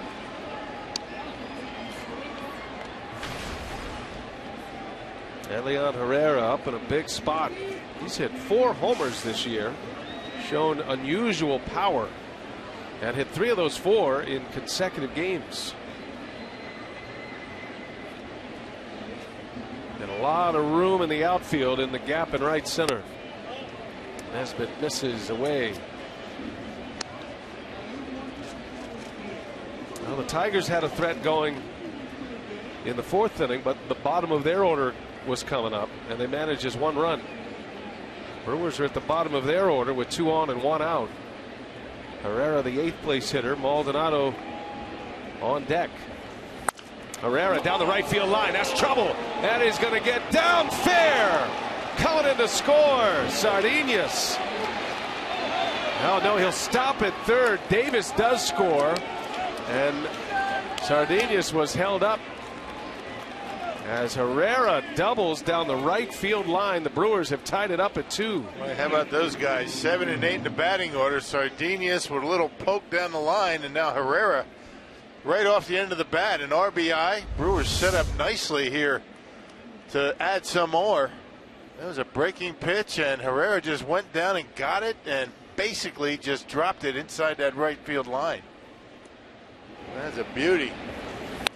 A little lob shot down the line and drives in a run. It's 2nd and 3rd, only 1 out. 2-2 game.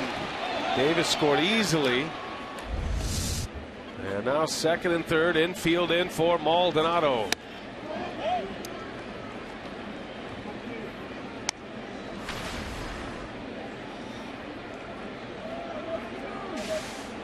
Be alive for the squeeze here. Maldy's been scuffing a little bit.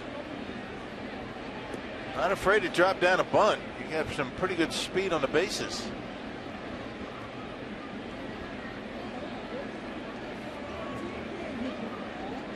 Nesbitt deals a 1-0 and a line shot right at short. Going to turn into a double play. Sardinhas was off on contact, and an easy double play to end the inning. Well, Herrera ties it with a base hit.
Double. We head to the bottom of the 7th.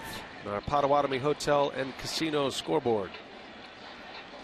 Hey, with kids and seniors discount days, kids 14 and under and seniors 60 plus save 50% on tickets to all midweek day games, including next Monday and Wednesday against the Giants. For tickets, visit brewers.com/fanvalues. New pitcher is Jeremy Jeffress. Kyle Loesch goes 6 innings tonight, giving up 2 runs. Jeffress on to work the 7th. He was fantastic here on Monday night. Yep, ended 2 innings, the 6th and 7th on Monday with strikeouts with runners in scoring position. 22nd appearance for Jeremy and a 279 earned run average. He's got the fastball and the curveball working well here in a tie game. Loesch 6 innings, 7 hits, 2 runs. They were both earned. Had 2 walks and 4 strikeouts. Will not factor in the decision tonight.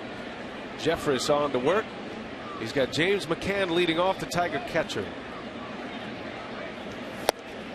Well, a power fastball. There's a lot different velocity coming out of the hand of Jeremy Jeffress than Kyle Loesch.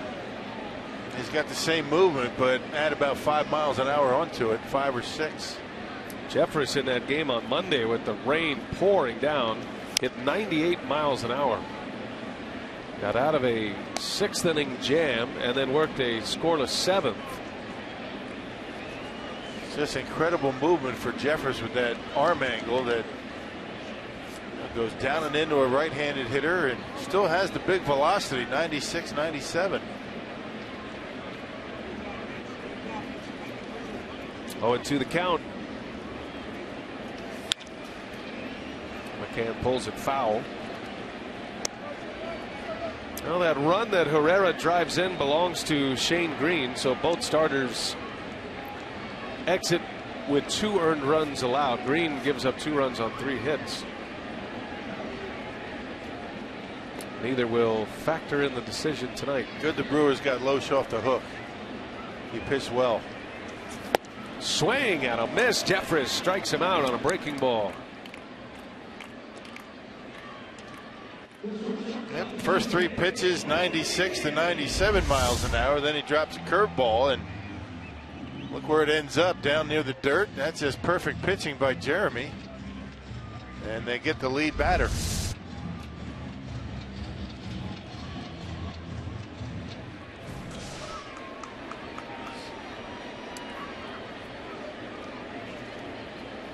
The 9-hole hitter, Jose Iglesias now. He's 0 for 2 tonight. Hacking away at that first pitch.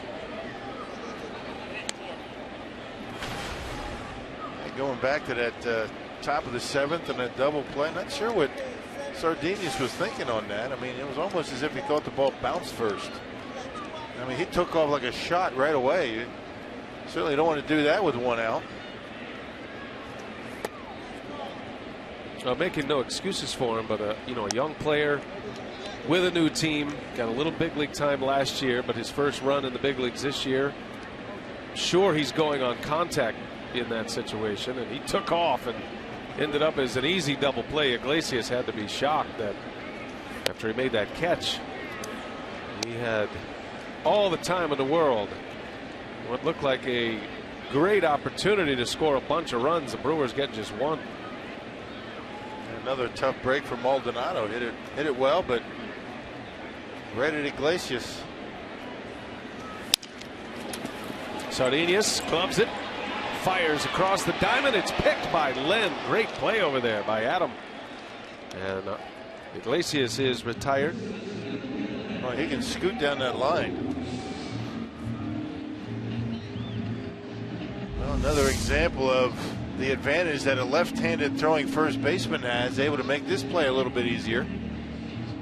Able to pick it nicely. Sardinius has had surgery on that throwing shoulder.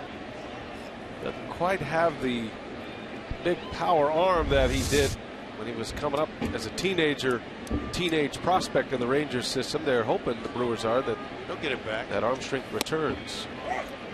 But in the meantime, he's got a nice quick release. Yeah, he knows he's got to get it in and out of his glove. 2 outs, top of the order, Anthony Gose. 0 for 3 tonight is the Tiger leadoff hitter.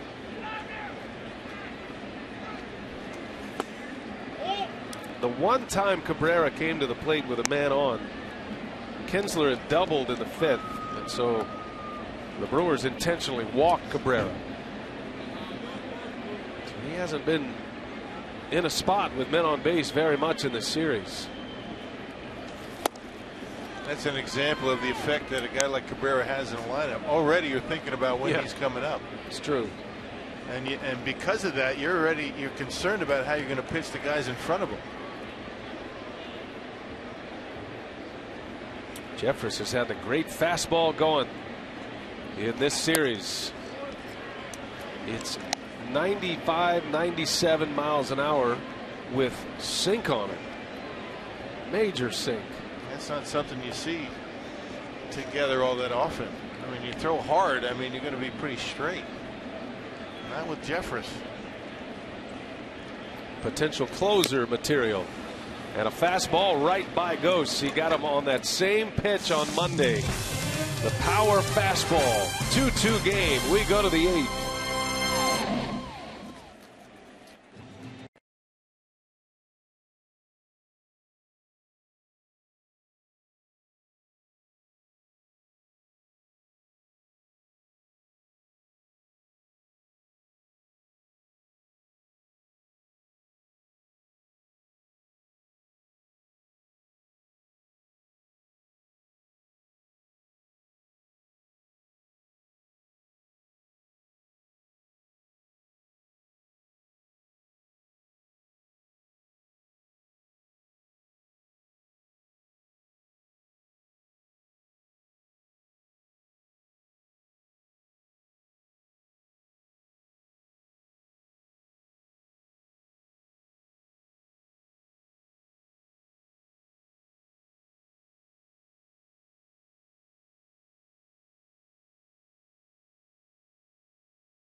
2. The Brewers even it up in the 7th inning. And Jeffress works a scoreless bottom of the 7th. Carsoup.com trivia question. Which 2 current Brewers coaches also played for the Tigers? Darnell Coles, John Shelby. T-Bone. There's Darnell, the hitting coach, and his assistant hitting coach, John Shelby. Those 2 make a good team. John Shelby has a World Series ring with the Dodgers, 1988 Los Angeles Dodgers. That famous home run by Kirk Gibson in that World Series off Dennis Eckersley. Our thoughts are with Kirk Gibson. He was on the Tigers broadcasting crew to start the year and diagnosed with Parkinson's disease. Too bad, huh? A great Tiger, Kirk Gibson. Here we go to the 8th. Carlos Gomez will lead him off. Has a hit and was hit by a pitch. 1 for 2 tonight. Also has a stolen base. Gomez, Parra, and Braun to start it against Java Chamberlain. And Chamberlain a race to the bag, and he gets Gomez. Carlos going all out in that head first slide. Hope he's all right. And a little pat on the back for each other. Those are 2 big people colliding right there. Chamberlain with the tag, took it by himself. Chamberlain gives him a slider off the corner, and you can see where Cabrera was. He wasn't going to be able to get back. The only chance for the Tigers was Chamberlain making a tag right here. Gets him right on the back.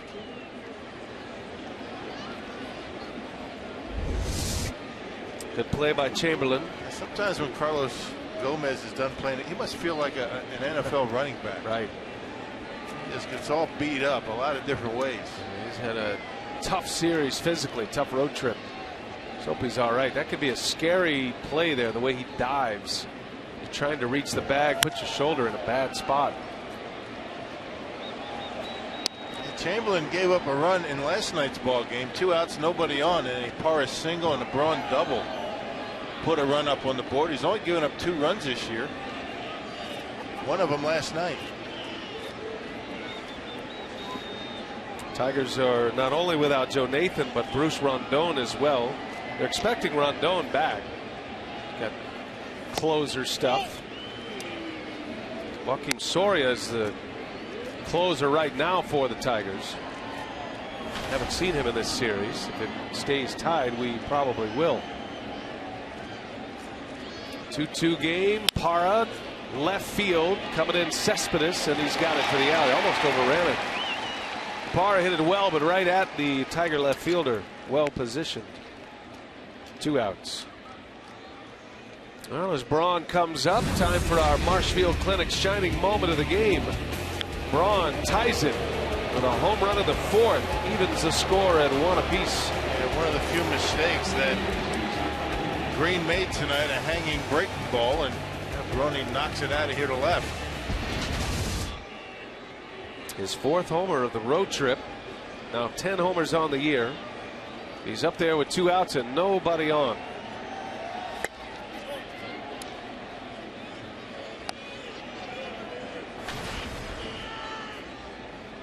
Braun had 2 hits last night, including a 3-run homer. He drove in 4 last night.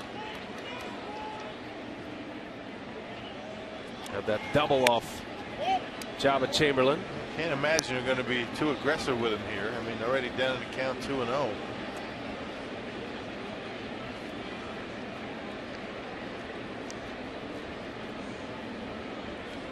Got Adam Lind on deck. Braun would love to give Lind a shot in this inning. 2-2 game, 8th inning. And the Brewers up 2-0 in this series, looking for a sweep. It would be the first of the season for Milwaukee. This would be a spot where you would have Braun swing 3-0, but he doesn't like to do it.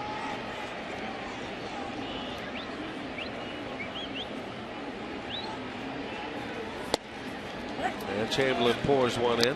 He never has. I can't remember the last time he swung a 3-0 pitch. Well, we'll see what Chamberlain has in mind here? Does he have the confidence in that breaking ball to throw 3-1? Braun hit a slider out in the 4th. It is a slider, and it's a good one in there for a strike. 3-2.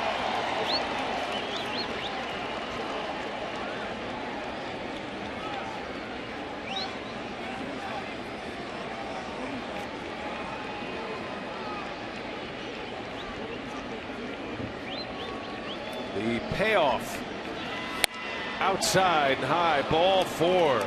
Braun draws the walk. And a man on. The tying run is aboard with Adam Lind coming up. Yeah, tried to get him to chase a fastball up and away, and Brawny not biting, and it looks like the Tigers are going to go to the bullpen. Ausmus does not like the matchup here with Chamberlain and Adam Lind. And he'll take the ball from his setup man. A pitching change here in Detroit. Chamberlain is out. 2 outs in the 8th. The Brewers all tied at 2 with a man on. We'll set up the new hurler when we come back.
Ryan Braun at first base, and it's another all-fans Sunday at Miller Park. Sunday, May 31st, the Brewers take on the Diamondbacks. All fans in attendance get a bobblehead of former Brewers owner Bud Selig standing in front of the county stadium facade, courtesy of IBS Dynamite. For tickets, visit Brewers.com today. Now the Brewers have a little something going here. Braun walks with 2 outs, which forces a pitching change with Adam Lind coming up.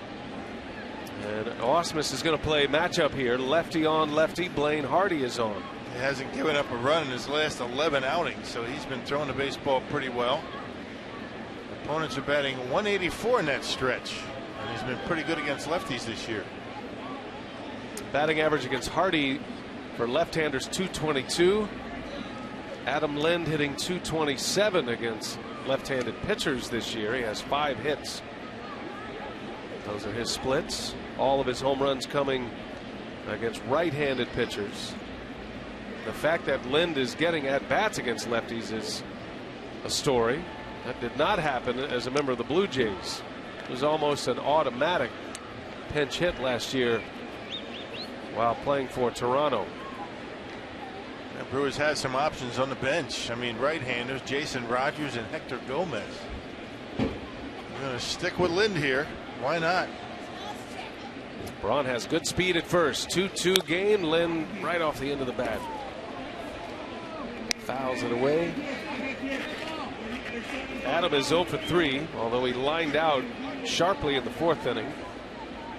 As a strikeout and a pop-up.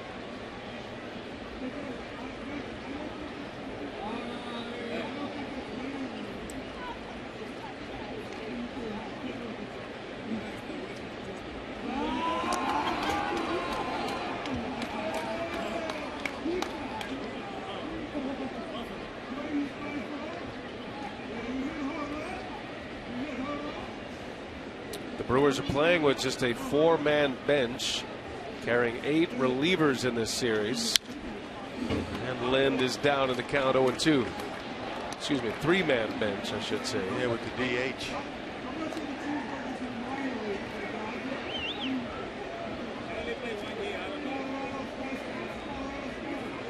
Not sure if that's going to change when we get back into the National League setting tomorrow, but well, they go back to 4 because there's no DH, but yeah, they might be playing shorthanded. Typically you carry 5 bench players in the National League. If you carry 8 relievers, that leaves you with 4 bench players. Council said we'll worry about all that after the game. He sticks with Lind. 2 outs, an 0-2 count. And down he goes. So the move pays off for Brad Ausmus. He sets his lefty up, gets a strikeout, and we're headed to the bottom of the 8th, still tied.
Last night in Detroit, interleague baseball here on Fox Sports Wisconsin. Ian Kinsler ready to lead them off.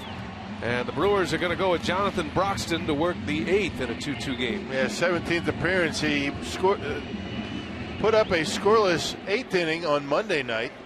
He had a hit and a walk to start it out, then got a double play ball, and then a strikeout of J.D. Martinez. And Broxton got his fastball up to 98 miles an hour on Monday. He's got the heart of the order coming up, 2, 3, and 4. Kinsler, Cabrera, and then J.D. Martinez. And a big bat looming large in the on-deck circle. Tigers are just 11-10 in their home ballpark this year. Hard to believe. Kinsler pops it up.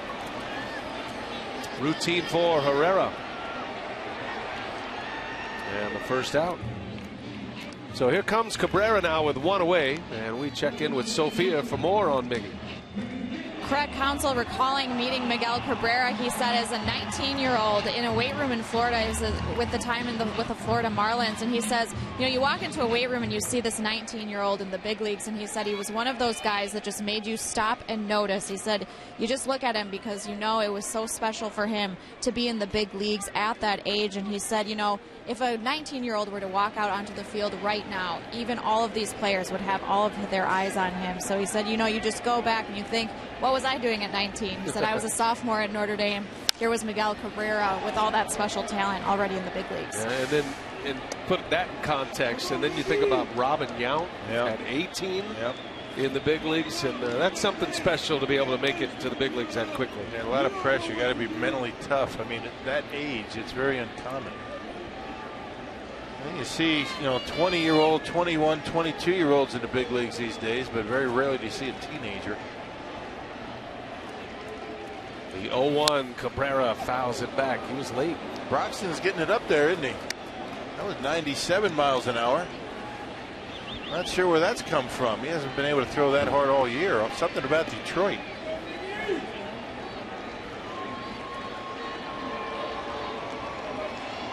Tigers had their own teenage phenom, didn't they? Al Kaline, straight out of high school in Baltimore, right to the big leagues.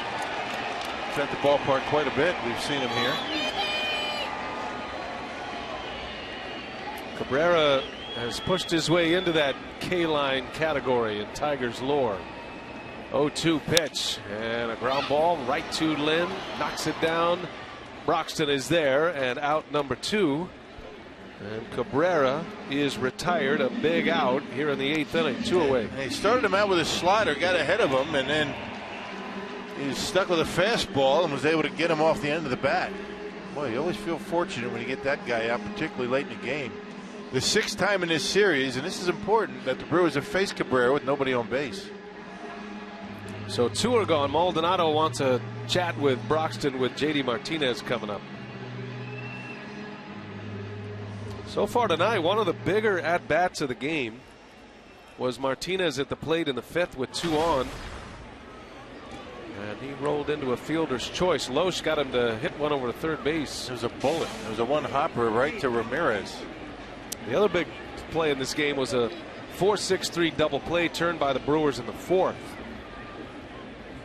when the Tigers had the bases loaded. Into left center and trouble. Down it goes. Gomez cuts it off, and that's going to hold Martinez to a single. Well, good work by Carlos Gomez, playing very deep to start with. They do that to prevent the extra base hit, and it worked to perfection. Yeah, so you don't hit one over your head, and you can cut down those gaps like he did right there. Yeah, great speed surrounding the baseball, getting it in quickly, and beats Martinez at first base. Keeps him out of scoring position. He has been a tough out, JD Martinez. And fortunate to keep that one as just a single. He hit that right on the screws. Here's Cespedes now. 2 outs. Go ahead run at first for the Tigers. We're all even up in the 8th.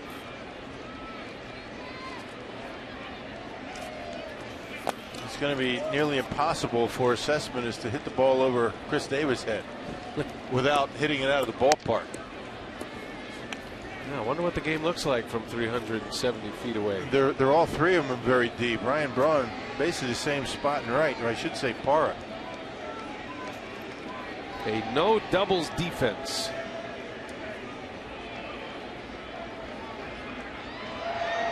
Cespedes has not been retired tonight. A double, a single, and a walk. Down the right field line, slicing, foul. 1-1.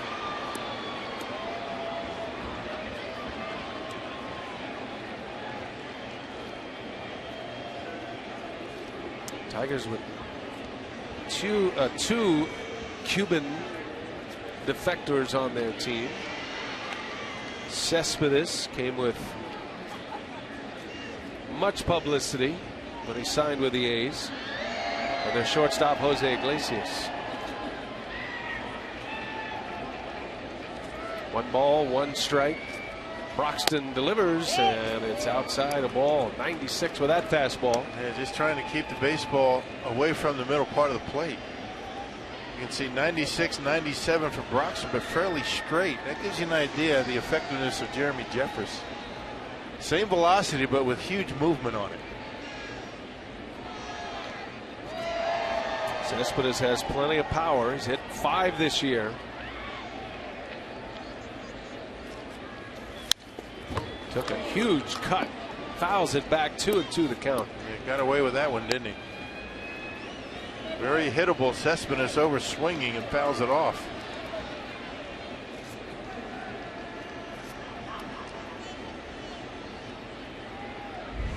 Not where he wanted this pitch to end up. Cespedes, a home run derby champ. And back-to-back home run derby titles at the All-Star game. 2-2 count, 2 outs. Slow-moving runner at first. And another mighty hack. He fouls it straight back. He's getting his money's worth. So far, hadn't been able to square up Broxton. Doesn't shorten up with 2 strikes. That is from the heels, that hack. He won the home run derby title in New York 2 years ago at Citi Field, and then won it again last year at Target Field in Minneapolis. Broxton trying to retire him to get to the 9th. And he lays the bat out there. Base hit right field. Martinez on his way to 3rd. Cespedes just stuck the bat out there like a tennis backhand and served one to right field and a base hit. That's just a good piece of hitting right there. That's a good pitch by Broxton too. He went with a slider. And somehow Cespedes able to wait back long enough. That pitch wasn't even a strike. I mean, that's just a good piece of hitting. I mean, one hands it, dumps it into right. Go ahead run at 3rd base. That's just a good hitter hitting a good pitch. Well, now Broxton in a spot of bother here with runners at the corners. There are 2 outs. He's got Tyler Collins coming up. A young hitter. Maldonado going through the game plan for Collins. Collins had a hit tonight. He had the 3rd straight single in that 4th inning to load the bases with nobody out. Got that hit on a Kyle Lowe's changeup. And I would imagine he's going to see plenty of hard stuff from Broxton. Big spot for a guy just called up from AAA yesterday, Tyler Collins.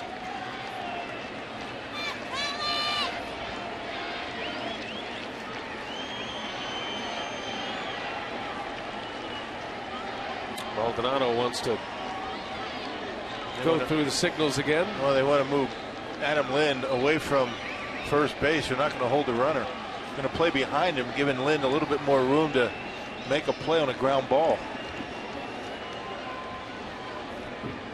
Getting instructions from the bench.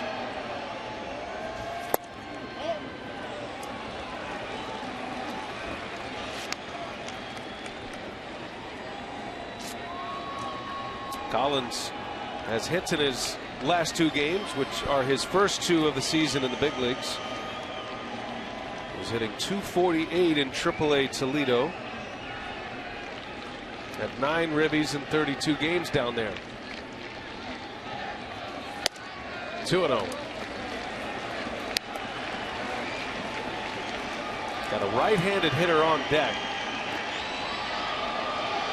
Broxton certainly feels more comfortable with a right-handed batter. It brings a slider into play, but he's trying to get the young hitter to chase here, and he has not. Now the count is in his favor. 2-0. That one's in there. Good Perfect pitch. Yeah, right on the corner.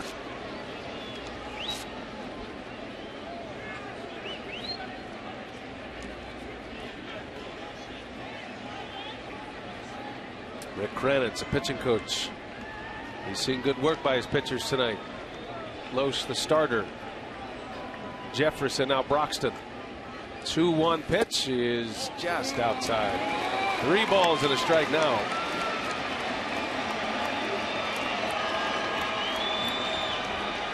Yeah, the splits tell the story with Broxton. There's no doubt he prefers to face right-handers. You don't see many sliders from Broxton with left-handers up there. Right. Stays with the hard stuff away normally. Basically makes him a one-pitch pitcher. Nothing but fastballs to Collins. Here comes a 3-1. And he missed with a fastball, and the bases are loaded. I'm not so sure that wasn't by design, actually. I mean, you're right. I think he'd prefer to. Once he got behind him 2-0 and Collins didn't chase, he was just as happy putting him on, loading the bases. The run that they're concerned about is the guy at third base. It's a tie game in the 8th.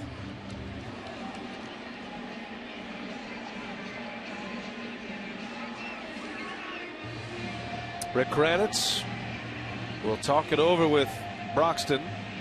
But Castellanos coming up.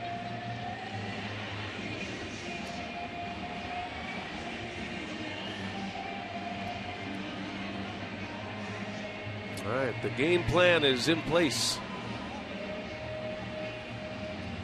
Nick Castellanos with the bases loaded, 2 outs in the 8th. Broxton retired the first 2 hitters, but back-to-back singles and then a walk.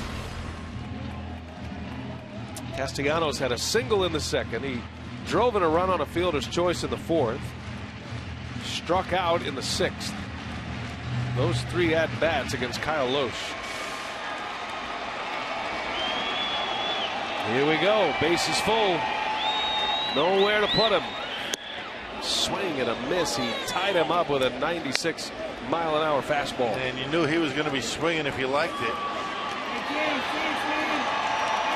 Just be careful. You throw the slider, don't hang it. I mean, don't help him out by taking something off. You're going to throw the slider, get it down.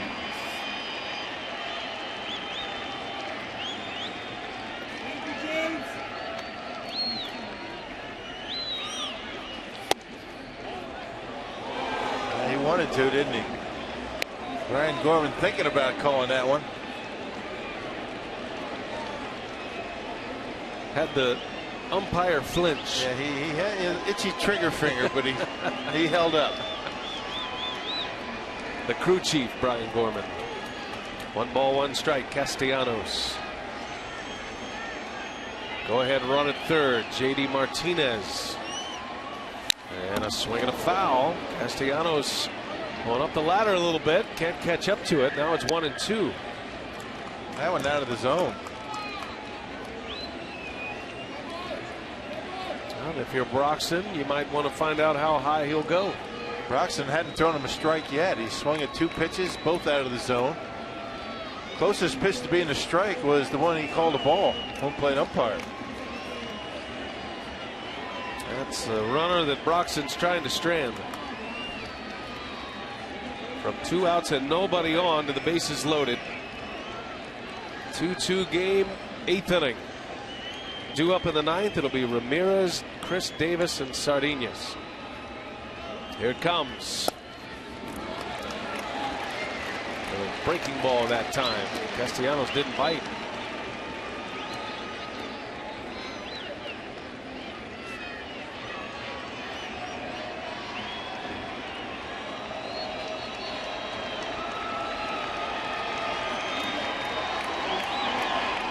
Big pitch here. 2 balls, 2 strikes. Fouls it away. Back to the heat. Pumped it up. 1 more tick at 97. Yep, up in the zone once again. This time, hitter able to get a piece of it. So he's starting to dial in a little bit on that Jonathan Broxton fastball. When he's been hurt this year, it's typically been on the slider, hanging sliders. Does he throw one here? A good slider, and you got a chance to get him swinging. Wow, Broxton was ready to throw. And Maldonado had the hands up for ever so long, but Broxton wasn't looking in. That could have been scary. Timeout was granted by Brian Gorman, so it wouldn't have mattered in the play, but everybody around home plate kind of standing there exposed. Another 2-2 coming, and another fastball is fouled away. Fox Tracks gives you a good idea what Broxton and Maldonado are trying to do here with Castellanos. Yeah, the one slider that he's thrown was at 91. You think he's pumped up? You don't see many sliders at 91 miles an hour. There is a book, and the Brewers are trying to stick to it.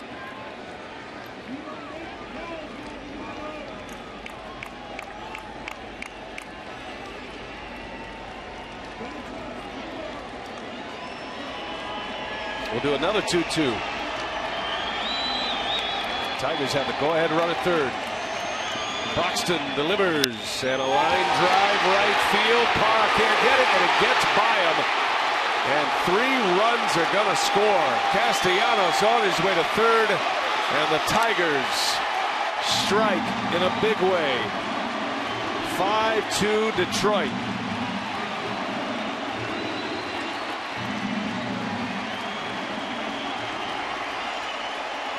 Well, he finally got one down in the strike zone in a spot where Castellanos could handle it.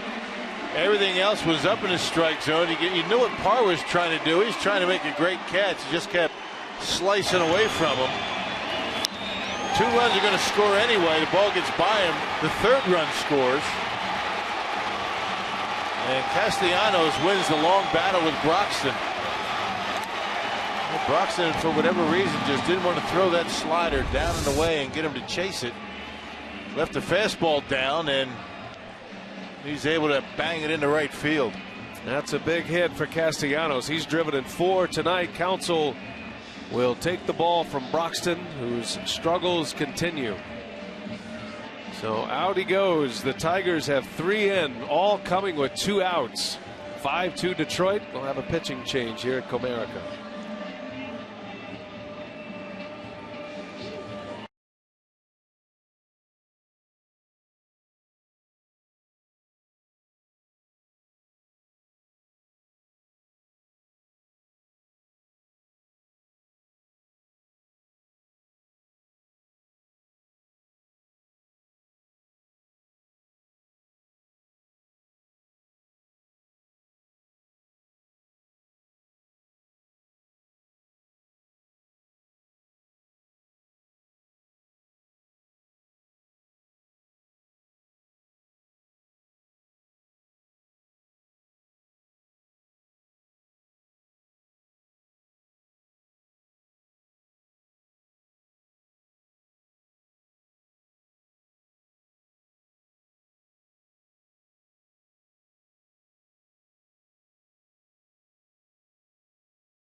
Broxton comes out, he gets the first 2 men out, but then 3 hits and a walk and a bases loaded clearing triple by Nick Castellanos. And the Tigers now in control 5-2 as Michael Blazek is on to try to get the final out here of the 8th. Well, so the Tigers turn the tables on the Brewers and score a 3 2-out runs. What a battle between Broxton and Castellanos. Castellanos wins it, and here comes Blazek, 16th appearance. A 145 earned run average, almost as many strikeouts as innings pitched. Throwing the baseball pretty well. He's got a 3-1 record. And James McCann coming up.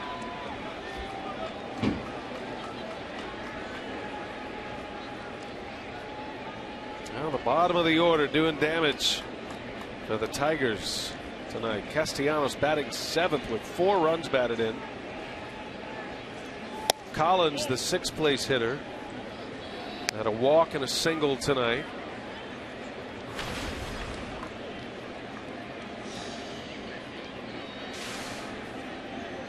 Well, the Tigers will be able to give the ball to their closer for the first time in this series.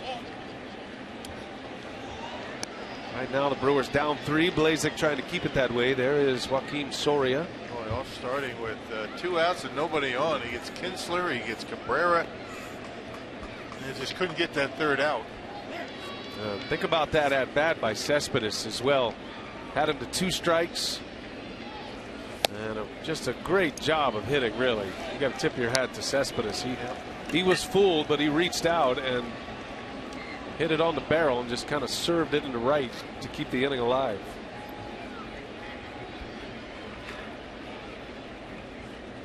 Well, Counsell is going to have some decisions to make concerning the 8th inning. Broxton just hasn't had it consistently this year. Blazek walks the first batter he faces. 1st and 3rd now. You can't blame the velocity at this point. I mean, he's throwing hard. He's just getting a lot of the plate. Not willing to throw the slider. I mean, that would have been a perfect time for that slider. But, you know, he knows himself better than we do. Hey, you get that fastball up in the zone, I think it's a little bit different result. I mean, Castellanos was having a tough time with that high fastball. Broxton got one down, and they hit the triple. 8th batter of the inning, Jose Iglesias. There's a breaking ball in there.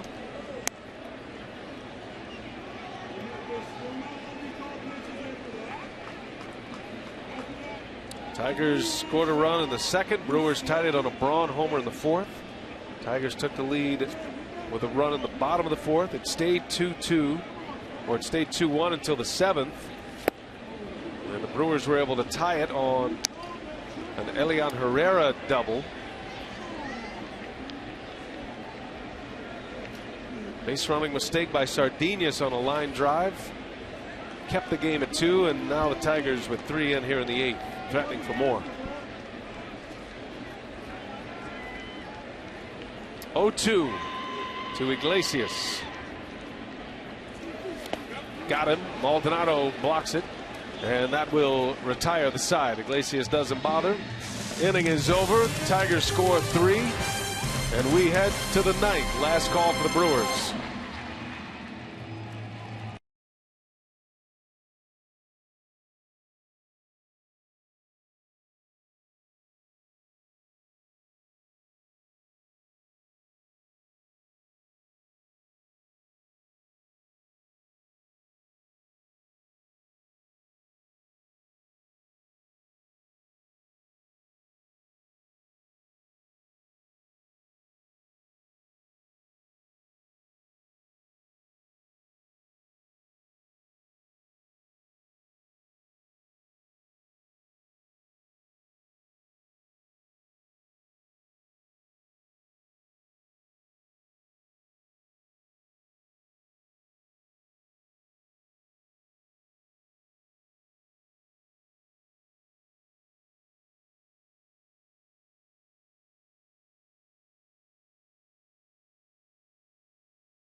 Hotel and Casino.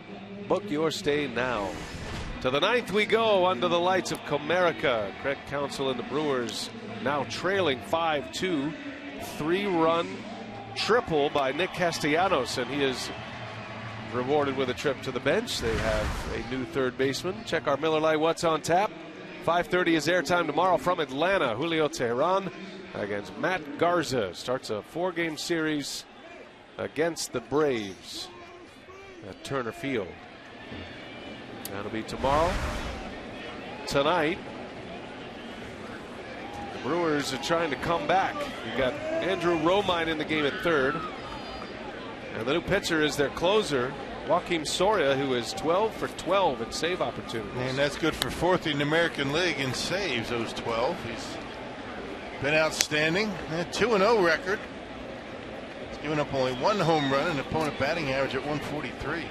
Soria not overpowering.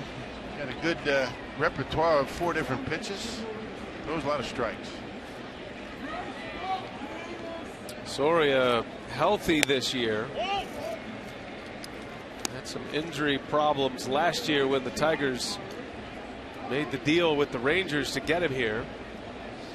Corey Knebel was involved in that deal going from Detroit to Texas. And then Knebel ends up with the Brewers in the Gallardo trade. They flipped him. Ramirez disagrees with that call. 1-2 the count. Soria has stepped into that closer's role. Joe Nathan, who's out with an injury, and now it looks like he's going to need or be out for the year, maybe his career. Ramirez, that's fair down the line. That'll tuck into the corner, and an extra base hit for Aramis Ramirez. A leadoff double with the Brewers down 3 in the ninth. Yep, give him a finish, get another man on, maybe somebody knock one out of here. Or even better, maybe get 2 more guys on. Somebody hits one out. That's a hanging curveball. That's the pitch that he hit out of the ballpark last night against Anibal Sanchez. That hanging curveball. Double number 8. A former doubles champ in the National League back in 2012. Here's Chris Davis now. Soria is one of the few closers that uses the curveball, the big overhand curveball. Frankie Rodriguez is one. A little different style of curveball, but more in the style of a John Axford when he was closing games. And relies on command, not overpowering. He just threw that one in the low 90s, but got to keep the ball in the corners and keep it down in the strike zone. Had an oblique injury last year in mid-September and really wasn't the same when he came back. He struggled in the postseason for the Tigers. Prior to his injury, he had a great strikeout to walk ratio of about 8-1. Talking about his great command.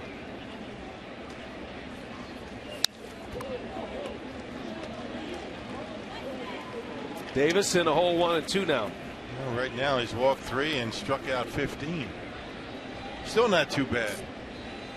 I got that as 5-1. Yeah. In most circles.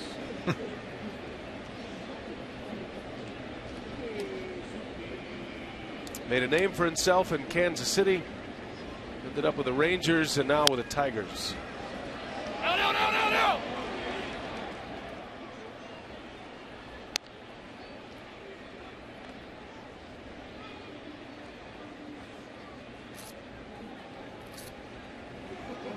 Davis trying to reach, which would bring the tying run to the plate. Nick Castellanos with a 3-run triple to give the Tigers the lead in the bottom of the 8th. Came with 2 outs and 2 strikes.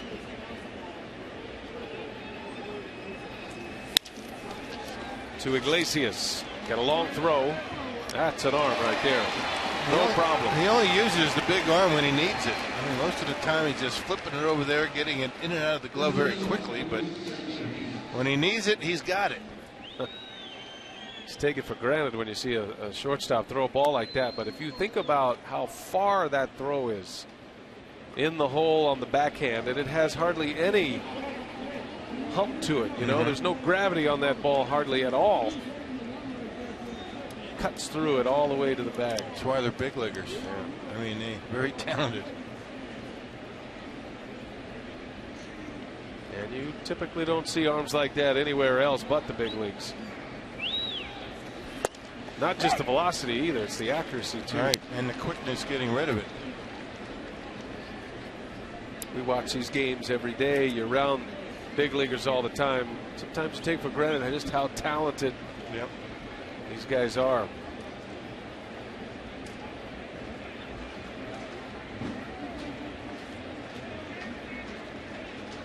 Sardinhas slaps one foul.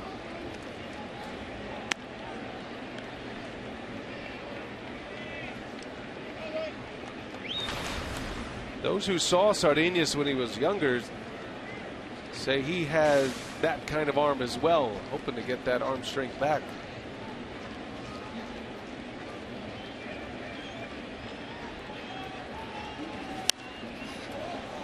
Every player in Venezuela, every kid who plays baseball wants to play shortstop.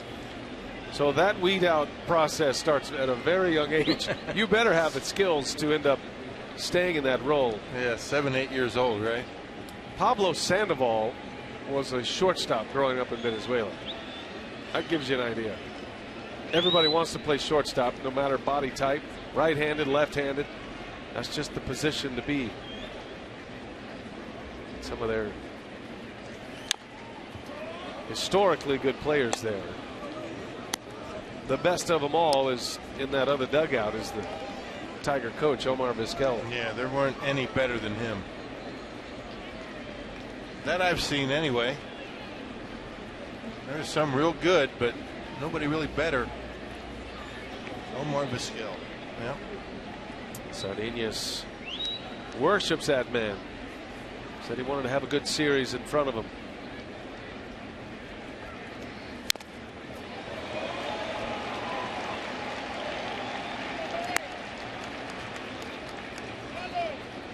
Sardinius started playing baseball when he was 4 years old competitively. He was playing up, Rock. He was playing with the 5-year-olds. Okay. That's young. I thought I started early, 7. And when you think about it, it wasn't really all that long ago. They don't have T-ball over there, do they? He's only 22. No. No T-ball. No.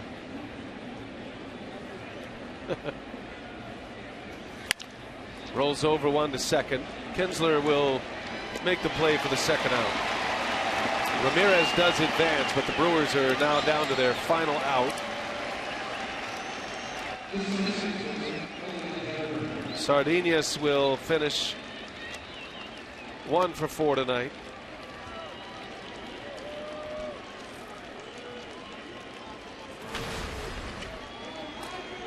And here is Herrera.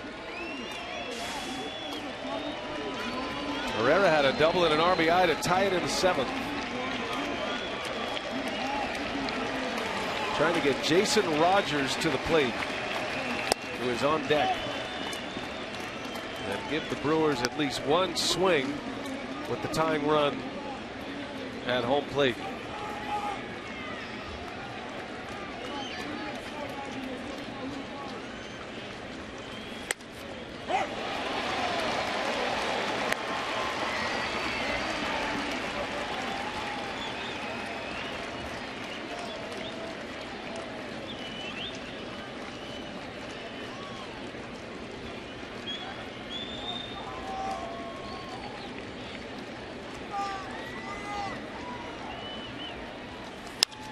Herrera slices one. Cespedes will run it down, and that's the ball game. The Tigers win. They score 3 in the bottom of the 8th. Nick Castellanos with a 3 RBI triple. Soria saved his 13th of the season. He remains perfect. And Detroit salvages the final game of the series. The Brewers still take 2 out of 3. All smiles for Castellanos, who delivered 4 RBIs in this game. Put him ahead in the 4th.